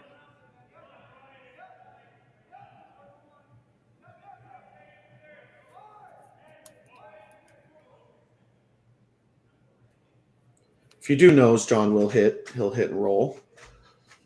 But any outward roll would be pretty tempting to draw if you're okay with giving up 2.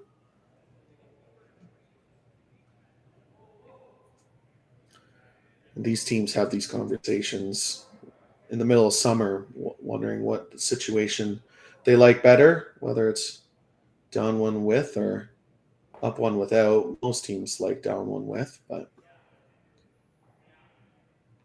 I don't think that's true anymore since the analytics have come out. The no tick roll, right? You have a slight edge when you're 1 point up. I know I want to be 1 point up. Yeah, I always do too. But I just suck with hammer. That was the like unquestionable before these analytics became popular. You ask almost any curler and they'd be like, "Oh, you want hammer in the last end?" Yeah.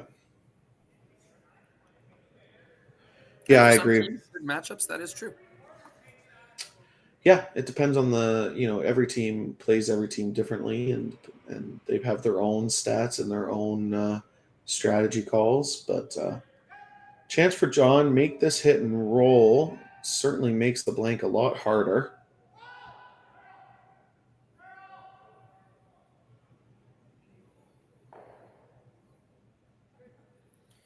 Doesn't quite roll enough,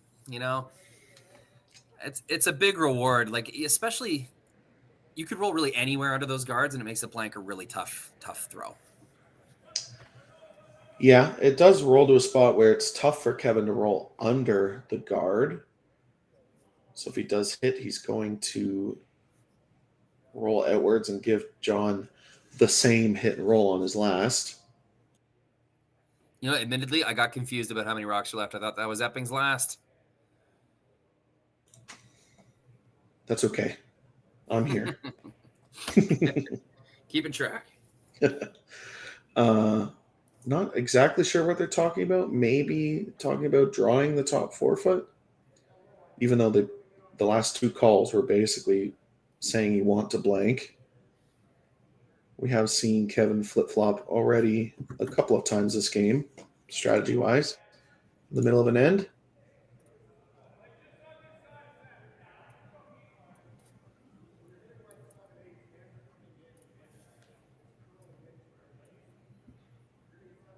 My gut is saying that you should hit.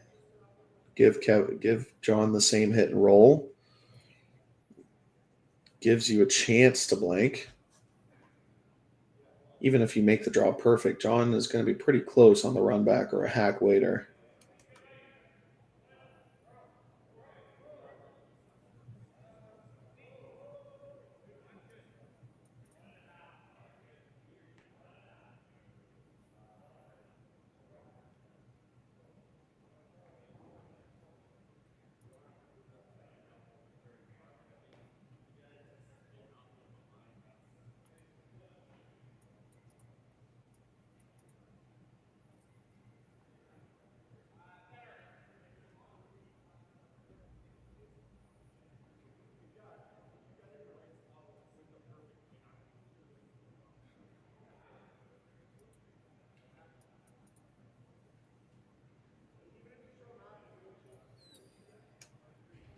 Yeah. I think if you hit and roll open, you've given yourself a pretty good chance at a blank. I mean, Epping will have that same roll under. Yeah, I'm not taking a ton of ice here either. It has been pretty straight with hit weight out there.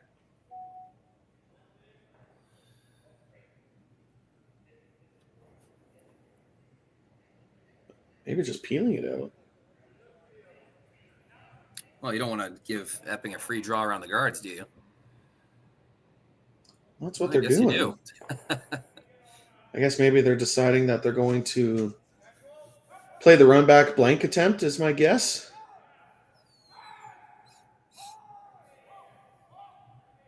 They did think about it for a bit there.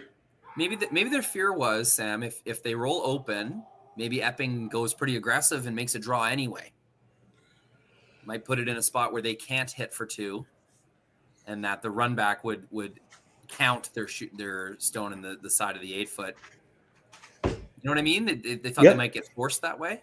I do. They certainly thought about They talked about that shot for about 2 minutes, so they certainly thought about the scenario.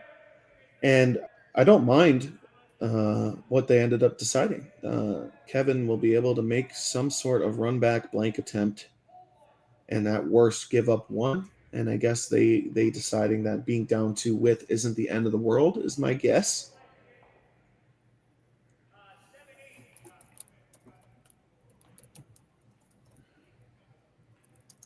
Now, making Team Epping think as Jake comes back from a break.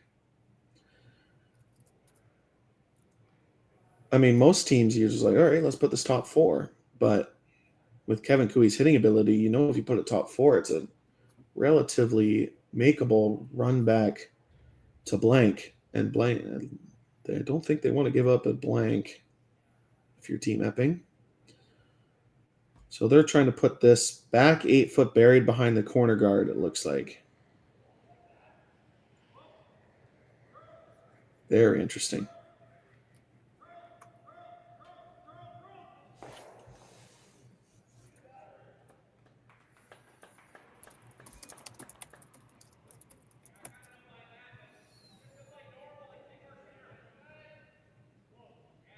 Big shot from John Epping. To get a force here is going to really put him in the driver's seat.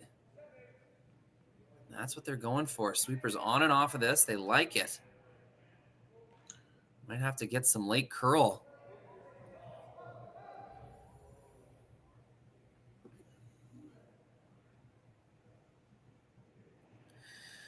Looks fairly buried. Interesting. They did motion that they wanted to put it in the hole when they were talking about it anyways. As Kevin comes back from his break. Pretty interesting. Definitely makeable. That hole is a rock, just over a rock's width.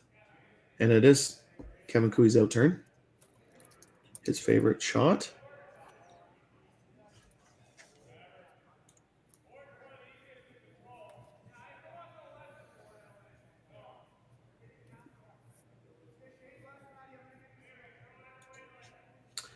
Pretty big shot here in the game. Last rock here in the 7th. Looking for the peel attempt, the blank attempt through the hole. The only other option is taking 1, so it's definitely worth the risk in my opinion. Being down 2 width is certainly a better situation than being tied without.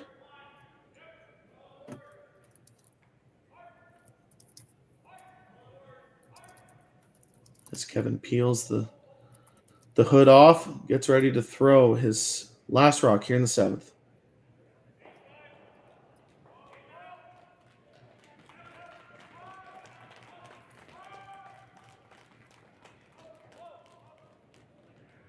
Makes it look easy. Hand goes up from Slushinsky. And they didn't play for a blank, but a blank is what they got. Yeah, well done from Team Cooey, keeping hammer. Team Epping takes a 3-2 lead, headed to our 8th end when we come back.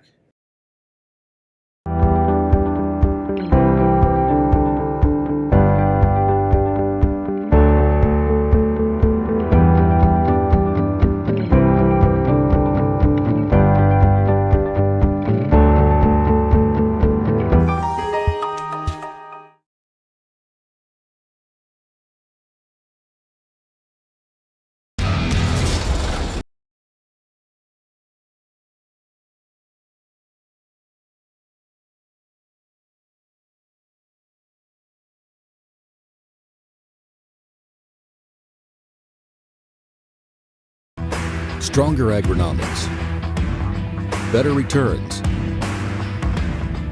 greater peace of mind. From pre-seed to post-harvest, you can count on the Victory Canola program to keep you. I don't remember a time when curling wasn't a part of my life. When I wasn't putting in the sweat and hard work to be the best that I can be. Clocking in the time, the effort to practice day in, day out. Curling is more than just a game. It's a family, a community. And when it's time to play, I know I'll be ready. Hardline, supporting hundreds of our next generation athletes. Sasktel Be Kind Online wants to stop cyberbullying. Want in on the action? We award up to $1,000 for youth initiatives that help spread kindness and prevent bullying. What great idea do you have to help stop bullying? Sasktel can help. Go to BeKindOnline.com and apply for a grant today. Together, we can make a difference.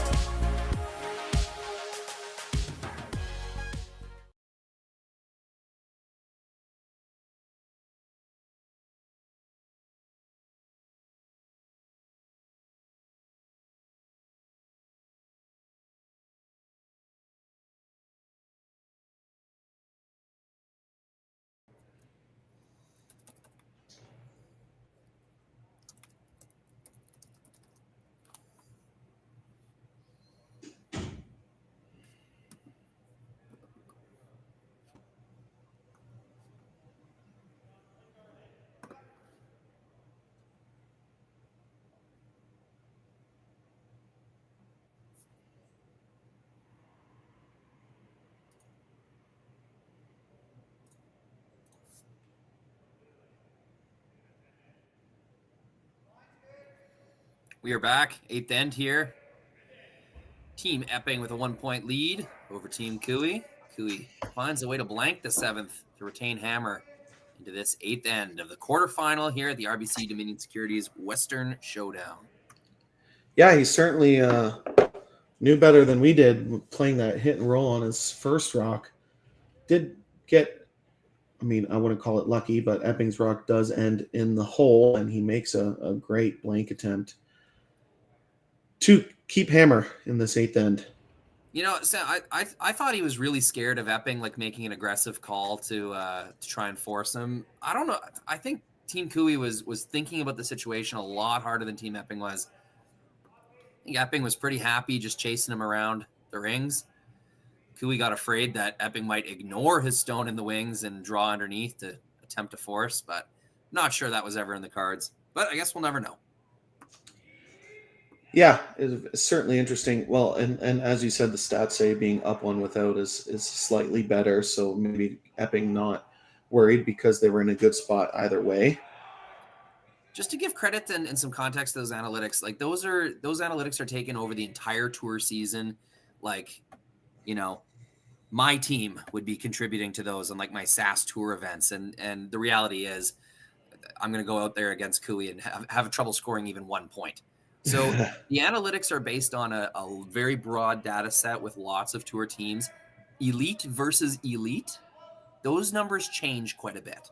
Yeah, they do. So as we say, you know, it's better to be one up without, and like the stats are slightly better. Just keeping in mind, elite teams versus elite teams, they have their own little metrics that they're using to make these decisions. Yeah, I had the privilege of playing the U25 next gen spiel last year, and got to sit in a meeting talking about stats with Curling Canada, and yeah, the stats, it's actually quite different at the elite level, playing elite versus elite, like you just said, compared to our tier 2 or tier 3 level curling that we play. So very interesting. Unlucky for Tanner's first rock there. Wicks off, a definitely advantage Team QUI if you can make this tap and roll under. Just to reference one of those decisions, Sam, we just saw the Grand Slam of curling, one of the most thrilling moments in recent competitive curling memory in St. John's, Newfoundland, where Team Jacobs chose to give Gushu 1 point in the 7th end to retain hammer in the 8th, tied up. They could have very easily scored a single point, went 2 points up, and according to our analytics chart, that would have given them a much better chance of winning. But just knowing their opponent and knowing the strengths of their opponent and all that good stuff, Team Jacobs, after a lengthy discussion, decides to, intentionally give up a single point to Team Gushu. And anyone who is watching on TV or listened to the highlights, the crowd was not pleased with this decision, and the boo birds came flying, Sam. I loved it. I loved every second of it. I think curling needs more fans like the St. John's fans booing and cheering on their favorite teams. It's just like in any sport. There are some dedicated fans, and Team Gushu has some dedicated fans. So it was fun to watch. And for Brad Jacobs, I liked the call. It wasn't an easy shot for one. They could have hit and rolled in for one, but keeping Hammer in the 8th against the hometown favorites and making a pretty simple hit and stick for one to win that game was certainly fun to watch. Oh yeah, the Newfoundland curling fans are the best in the country. I can say that with confidence. I think curling's home used to be on the prairies here in Western Canada, but the East Coast has been putting out these last few years, and it's tough to beat that atmosphere that St. John's created. Yeah, I mean, and it even kind of goes back to the Brier that Gushu won in St. John's. Just how loud that building got when they made the shot to win the Brier was just incredible. And I think you're right. I think Team Gushu definitely has the most hardcore fans, but those fans will be a little bit upset as they lose 7-3 to Matt Dunstone in the quarterfinal after 7 ends. And another finals, Brad Jacobs beats Rylan Kleider. So another Saskatchewan team eliminated.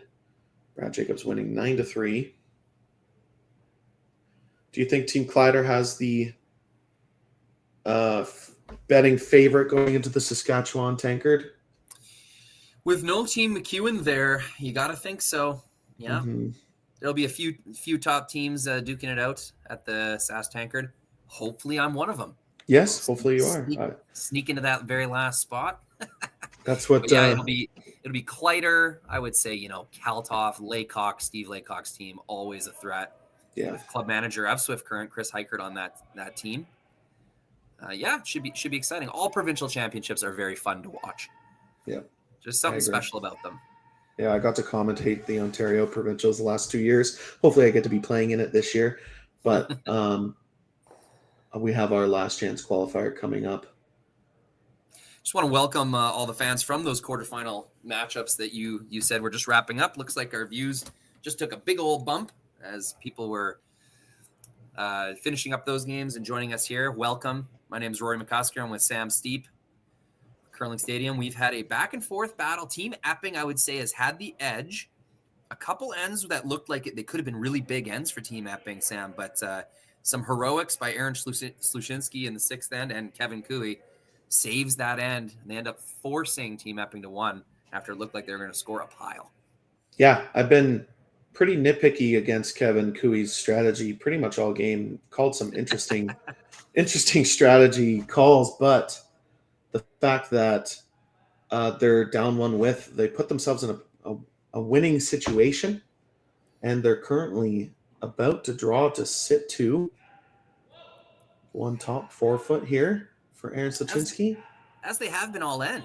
They've sat 2, Epping gets rid of 1. They sit 2 again, Epping gets rid of 1 of them. So this trade, if it continues on to the end of Skip Stones, is going to result in a Cooey win. So something's going to have to happen for Team Epping to reverse this trend. And you know what, Aaron is going to miss inside once again, Sam. We've seen him tick. That's, I think, the 3rd guard of this game that his draws have collided with.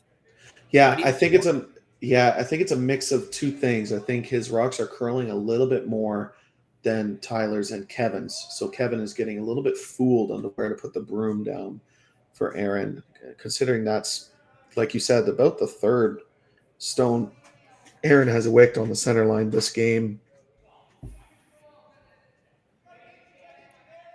Geez, I think you got to make the double here, hey? It still leaves a pretty open ring.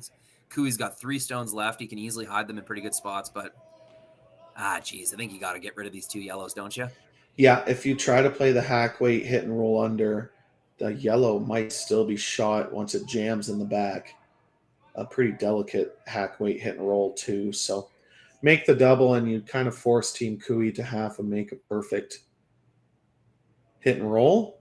And as you said in the chat, Lindsay, Brent and Mark watching on the inside of the glass, that would mean to me that they play the winner of this game. No, they don't. Brad Jacobs plays Matt Dunstone, so maybe they play on this sheet after or something. But maybe they're just being entertained watching on the warm side of the glass. I think that's a good theory, that they're checking out either the sheet or the teams. Always something to spy on at the curling rink when you're in a championship Sunday. In this case, it's championship Monday. Yeah, trying to get this rock to curl to make the double isn't going to. No. And you know what? Leaving your shooter all the way out there, kind of useless. Like that's not a great result. Jamming and rolling in would have been much better than rolling outwards like that. Yeah, that was certainly a big opportunity for Jake to put some more pressure on Team Epping and eliminate 2 yellow stones. Now put some pressure on Team Cooey. Cooey can hit and sit too.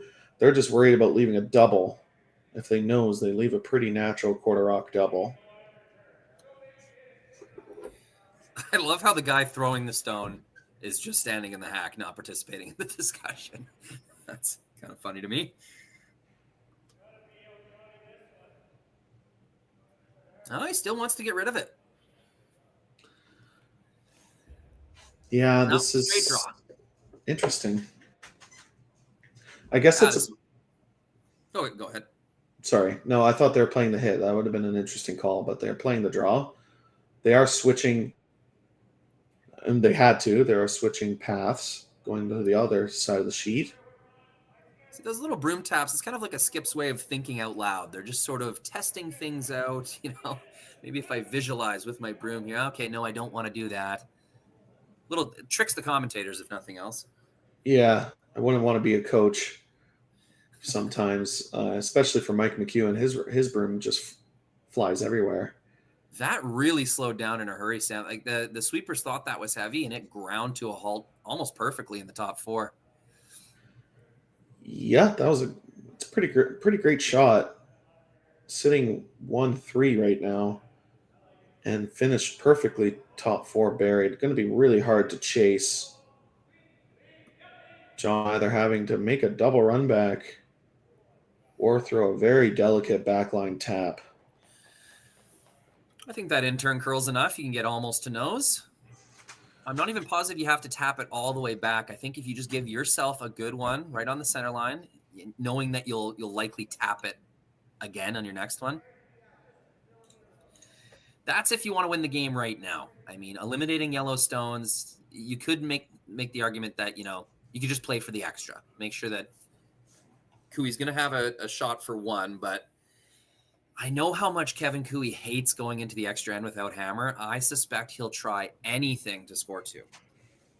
That's what we've seen in the past. Yep, I think you're right. I love this double run call. Just off nose, out down the center line. And we got John Epping, Mr. Runback, throwing it. Well, and as a mixed double specialist, you throw this center run back a lot, though this is going to overcurl. It's not even going to make the double. He didn't really give it much. Weird little jam. Gets a Epping stone in the back of the 4-foot. That a little bit lucky, I think, obviously. I don't think there's shot. Just that throw, I didn't save the replay, so it's too late to watch it again. You can go back in the stream. He just threw it really with a slow handle. It didn't seem like a very good throw. It just kind of, the rock only rotated about 1 time, and just right out of his hand, you could see it start to dive. So not John's best throw. No, and down the center line, anything soft is going to curl, even with peel weight, and that's exactly what that shot just did. For me, throwing peel down the center line when I have 2 awesome sweepers beside me, I tend to maybe miss a centimeter narrow because that they can hold it. It's better than trying to make a sweeper carve a peel weight rock because that's pretty hard.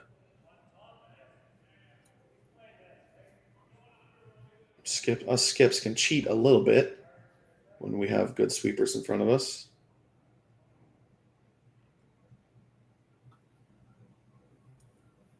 Decision time for Kevin. What is the best outcome here?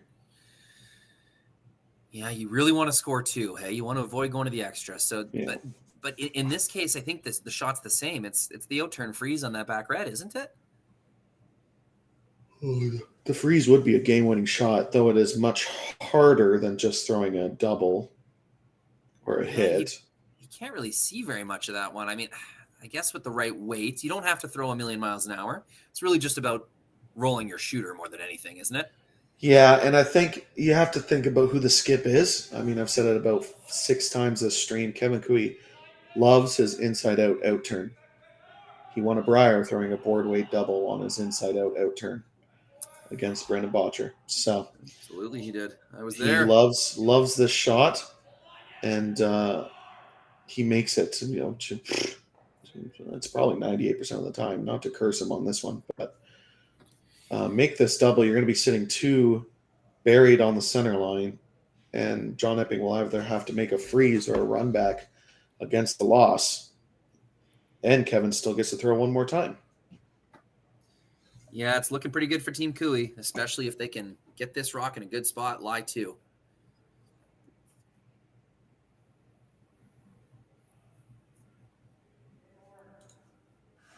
Yeah, big shot here, obviously. Looking for a little bit more ice. I guess he's not throwing a ton of weight, maybe just playing a hit and freeze.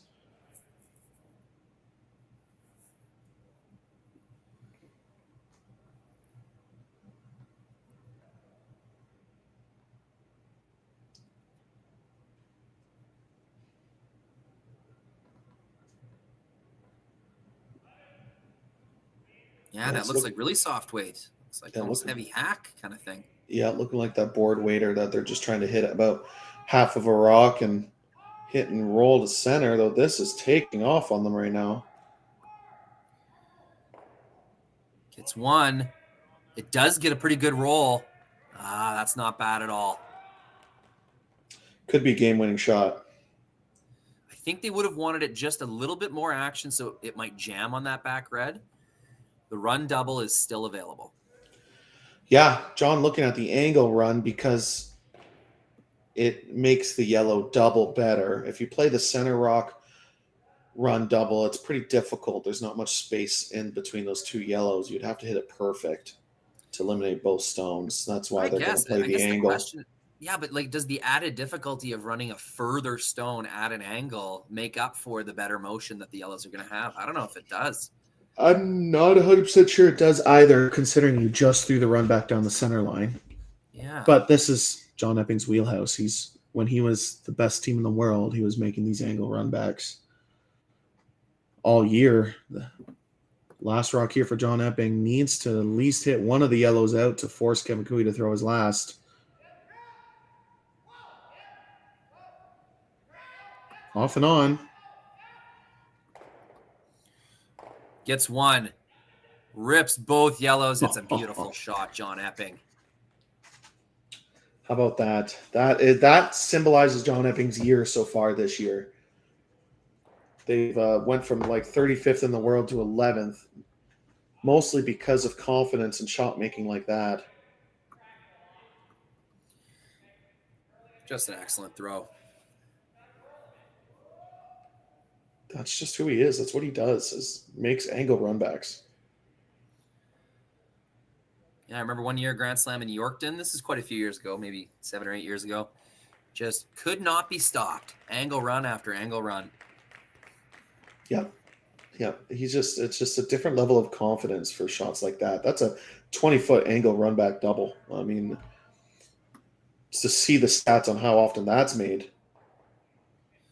So fairly straightforward bump for one on the out turn. It's going to send this thing to an extra end if Cooey can get to the nose. Yep, definitely not over for Team Cooey. Make this nose hit for one, and with the no tick rolls, can set up a steal opportunity in the extra. Last rock here in the 8th. Needs to stay full 4 foot.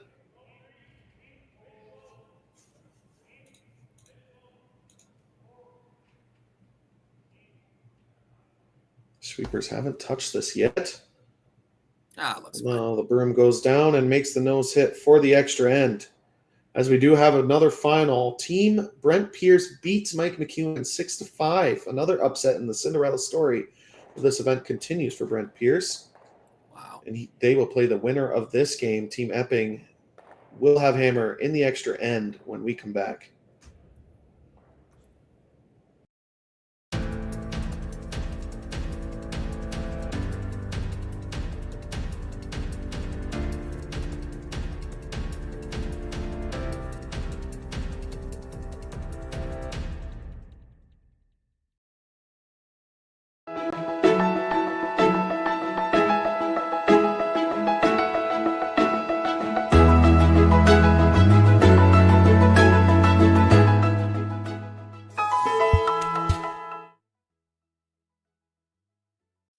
I don't remember a time when curling wasn't a part of my life.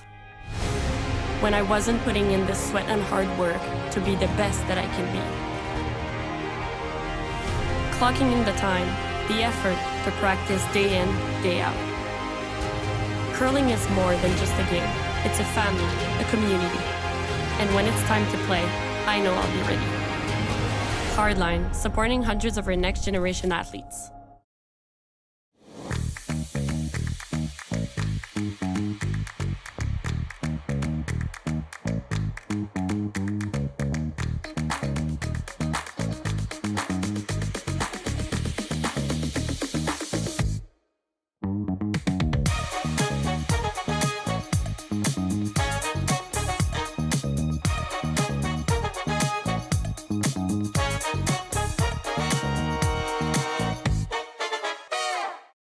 We asked Saskatchewan what they know about 5G. More speed, more innovation. It's gonna make our lives a whole heck of a lot easier. This is what 5G looks like. Better, faster. Sounds like one more G. Sounds pretty good. I don't know what it means. All you really need to know is the future of 5G is here and will continue improving through investments in network technology. Welcome to the RBC Dominion Securities Western Canadian Showdown. We are very proud to sponsor this event for our community and surrounding area. We wish everyone good curling and best of luck. Welcome back, everybody, to the RBC Dominion Securities Western Showdown. I'm Sam Steve, joined with Rory McCusker here in this extra end thriller. Team Epping has Hammer tied 3-3 in this extra end. The winner of this game will play Brent Pearson in our comment section, saying that he made two great shots to win that game over Mike McEwen. Welcome if you're joining us from that stream. Yeah, the Pierce team's been incredible to watch. Just excellent draw weight shooters, and I've seen a few of their games. They play a strategy that is just balls to the wall. They know they have to make their next shot in order for it to work, and I haven't seen them miss two in a row yet. Incredible sweep from the Horgan brothers there to get that by. That Yellowstone obviously perfectly on the center line. They could not tick it. Little bit of room for Carrick Martin to draw in behind. Yeah, I think they're... My guess is a one center guard right now is what they're going to play, but a one guard zone, which is a super high center guard.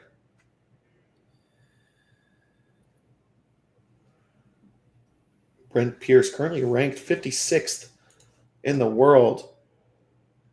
With the points he's about to get, he could jump all the way up to about 40th. That'd be a big jump. Nice pair there from Carrick. And in order to steal, you need big shots from your front end, specifically your lead. And that's what they got here. Yeah, Carrick, no mistake there. That's what leads live for, double center guards. Now that they don't get to do their tick very often.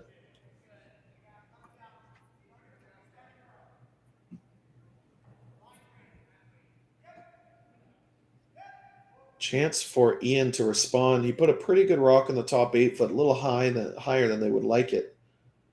Put this right top 4, 3/4 buried, and that's exactly what they do. Pretty good outcome for Ian McMillan. Both leads setting up their teams in this extra end. You can ignore that timeout that just popped up on screen. There is no timeouts. There's no clocks, so no need for timeouts. Every shot can be a timeout if you want it. Our game clock's at 2 hours and 38 minutes, so both teams, specifically Cooey, taking big advantage. The last 3 ends of this game has been quite slow. Both teams, obviously some complicated shots, but both teams definitely taking the use of no clocks to their advantage right now. Both teams not having their coaches here, so no need for using timeouts. I imagine in the rules they probably are allotted 2 timeouts, but No clocks and no coaches. Fifth rock is down the ice. Nice little tap, sets up a pocket in the back of the button. But with this 6 stone, it is peeling time for John Epping. Yep, perfectly executed by Tyler Tardy, putting that rock in the back 4 foot. That rock they're hoping to freeze to later on in the end. No chance for a double peel because the guards were so perfect. So Taylor just peel the top one off. Makes no mistake.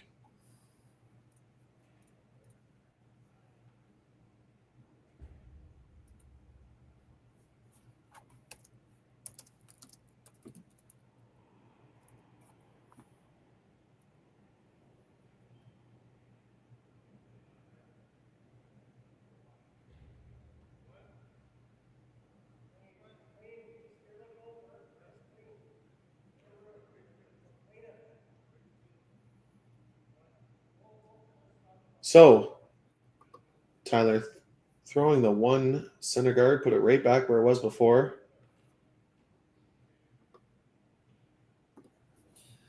That's really nice replacement. You're trying to avoid the double peel for as long as you possibly can.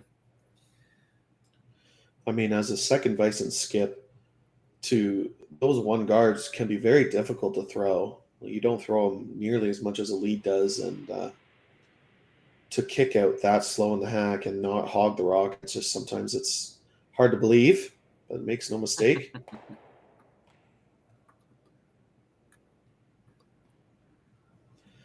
At least a few more guards from Cooey, you would think. Yeah, a little bit of rinse repeat action here. Yep, we're going to see. My guess is 2 more center guards, but might only be 1 more. You can't give Jay Corrigan too many opportunities to open up that center. Interested to see the motion on this rock. He's given this a little more rotation than his previous draws. There's been some over curls for Aaron's draws. This one also looks like it does not need help finishing.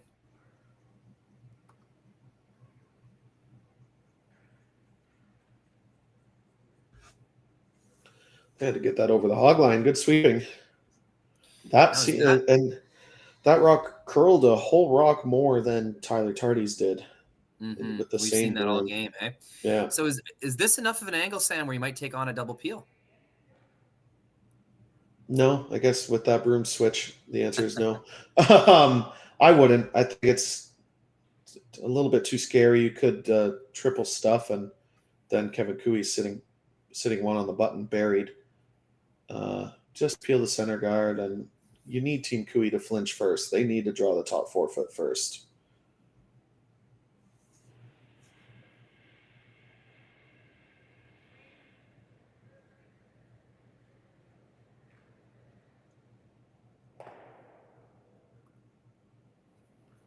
No mistake from Jake. Now it's time to discuss if your team Kevin Cooey. You go now to the top button or make the freeze and leave Team Epping 3 chances or 2 chances at clearing the middle.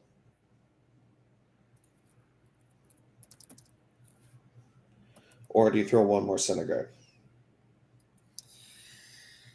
Well, if we just do the math, like eventually Team Cooey is going to have to draw in to the top of the button, right? And when you do that, you want something in the way of John Epping's response. So, I mean, by that math, you got to keep guarding, right?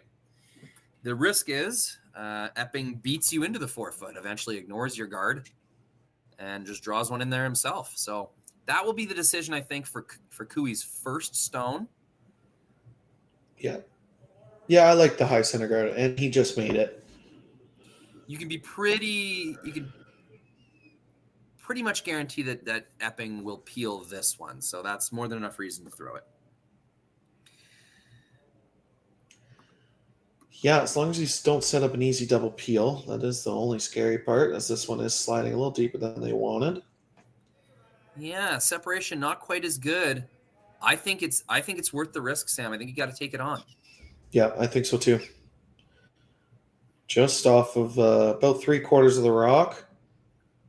Roll your Can go a shooter to long way. about roll the shooter to about the 8-foot area of a corner guard would be perfect. If we look at the house as well, the angles are quite nice. Even if you stuff this a little thick, that red in the top 12 should go into the yellow as long as you get it on the high side. Low side. Whatever side that it needs to hit to do that. Side. A side. One of the sides. Ooh, little speed wobble. Yeah, a little bit of too much outward motion is going to miss the double peel. Starting to look a little bit like a skipper there. All right, now it's decision time. Kevin's looking at loading up or maybe making this tap. Yeah, he was just lining up the tap. So I guess the reason you wouldn't straight draw on the outturn side is a slash double would be available. Yeah, if you just straight draw, even if you're perfect, John Epping will be able to get rid of all 3 stones with the slash double.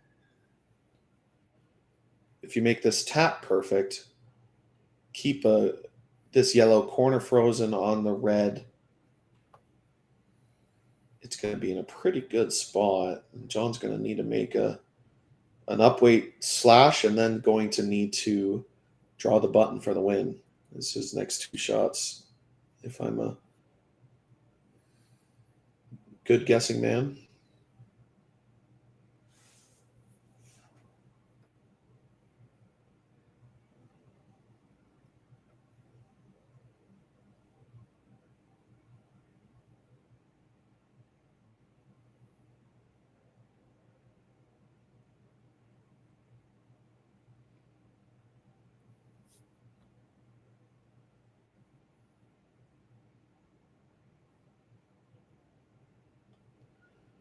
So just off nose here, needs bout back. 8 would be perfect.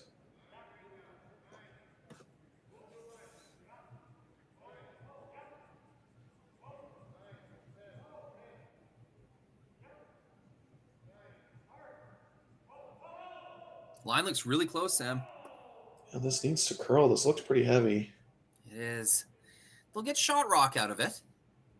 It's not a bad result, I don't think. No, curled up just in time. Decision time for John. Do you make the thin double, or do you make the angle?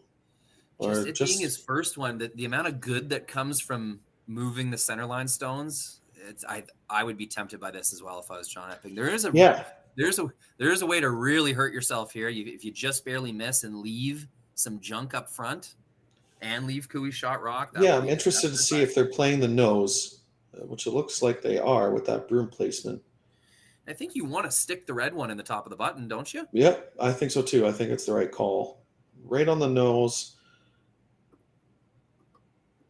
Open up that 4 foot. Even if your shooter rolls to the 8 foot, that'd be a pretty good outcome. He did miss a nose run back in the 8th end, so needs this to curl. It's close. 1, 2, disaster. That's exactly what they were hoping to avoid. It's just, you can't defend against it. It's so close to making the shot that once you suspect that it's over curling, it's too late. Yeah, that's tough. That needed to move another 2 centimeters to make it perfect. And now Team Kui has a great opportunity to try and block both shots. I think there's a way to ice the game here, Sam. Like if you put it right where Carrick's broom is, outside of like that super thin double, how do you even get there? And you know what? I think there's a perfect spot where you take it all away. That's what they're trying to find. They're trying to take the nose run back away and the thin double away, which would be prioritize the run back, hey? I think you do because he just threw it. The thin double is very difficult, and obviously take the draw away too. That is the only draw path to the button. It's more of a line shot than a weight shot. They're just discussing what shot A would be.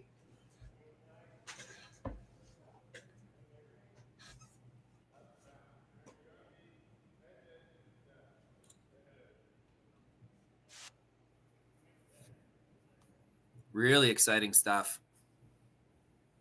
Big fight back from Kui. The last half of this game we have seen some interesting strategical decisions, like just kind of getting us thinking, Sam. Not saying that they're wrong, but just trying to figure out exactly what's in their mind and what their priorities are. And like really these situations where he wanted hammer in the even ends, he wanted to create forces in the fifth and the seventh.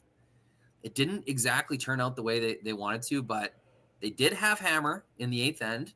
And now here in the extra, they've played a really smart end, gave themselves an opportunity to create that jam, that situation. Getting shot rock was a challenge enough.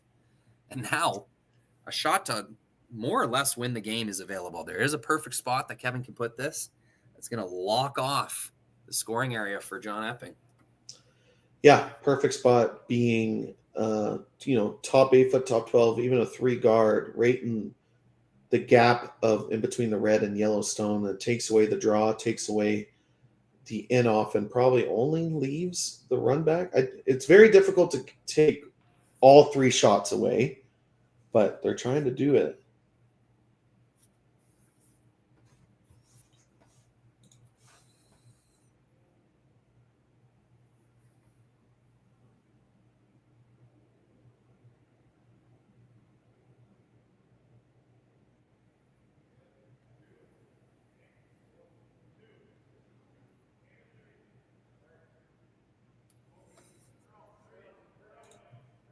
Last shot of the extra end for Team Cooey.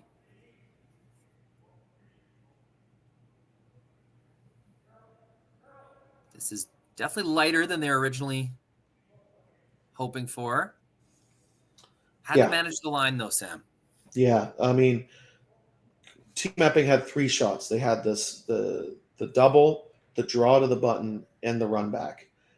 It was very difficult to get rid of all 3. That guard gets rid of the double and the draw, and probably gives John the hardest shot, which is a just off nose run back. Needs to stay in the 4 foot for the win. Needs to stick it for sure. Going to have to come pretty close to that yellow in the top of the rings. Yeah, and as you saw in the 8th, John makes a great angle run back to force this extra end. Now needing to make a just off nose run back for the win. Last rock here in the extra.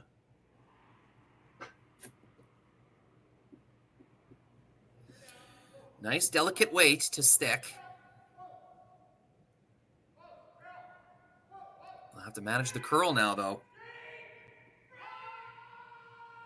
Looks pretty close, and the weight just comes off it at the end. It over curls. Tragic. So close, but no cigar. Yeah, big win for Team Kevin Cooey to stay alive in this playoffs. Congratulations to them. They will play Brent Pierce in our semifinal. I'm Sam Steep. This has been Rory on behalf of Rory McCusker. Thanks for joining us here at Curling Stadium. We'll be back on at 1:30 for our men's semifinal.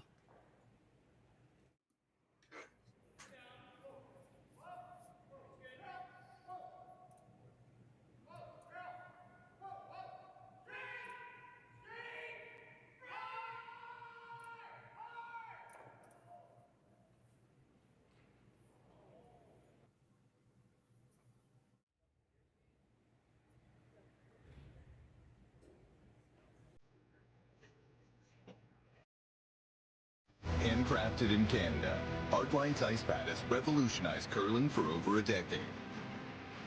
Engineered with top-tier precision and durability, it is backed by an unmatched 10-year warranty. Designed for curlers at all levels to sweep effortlessly with maximum efficiency, it is trusted by the world's best curlers, including Olympic and world champions.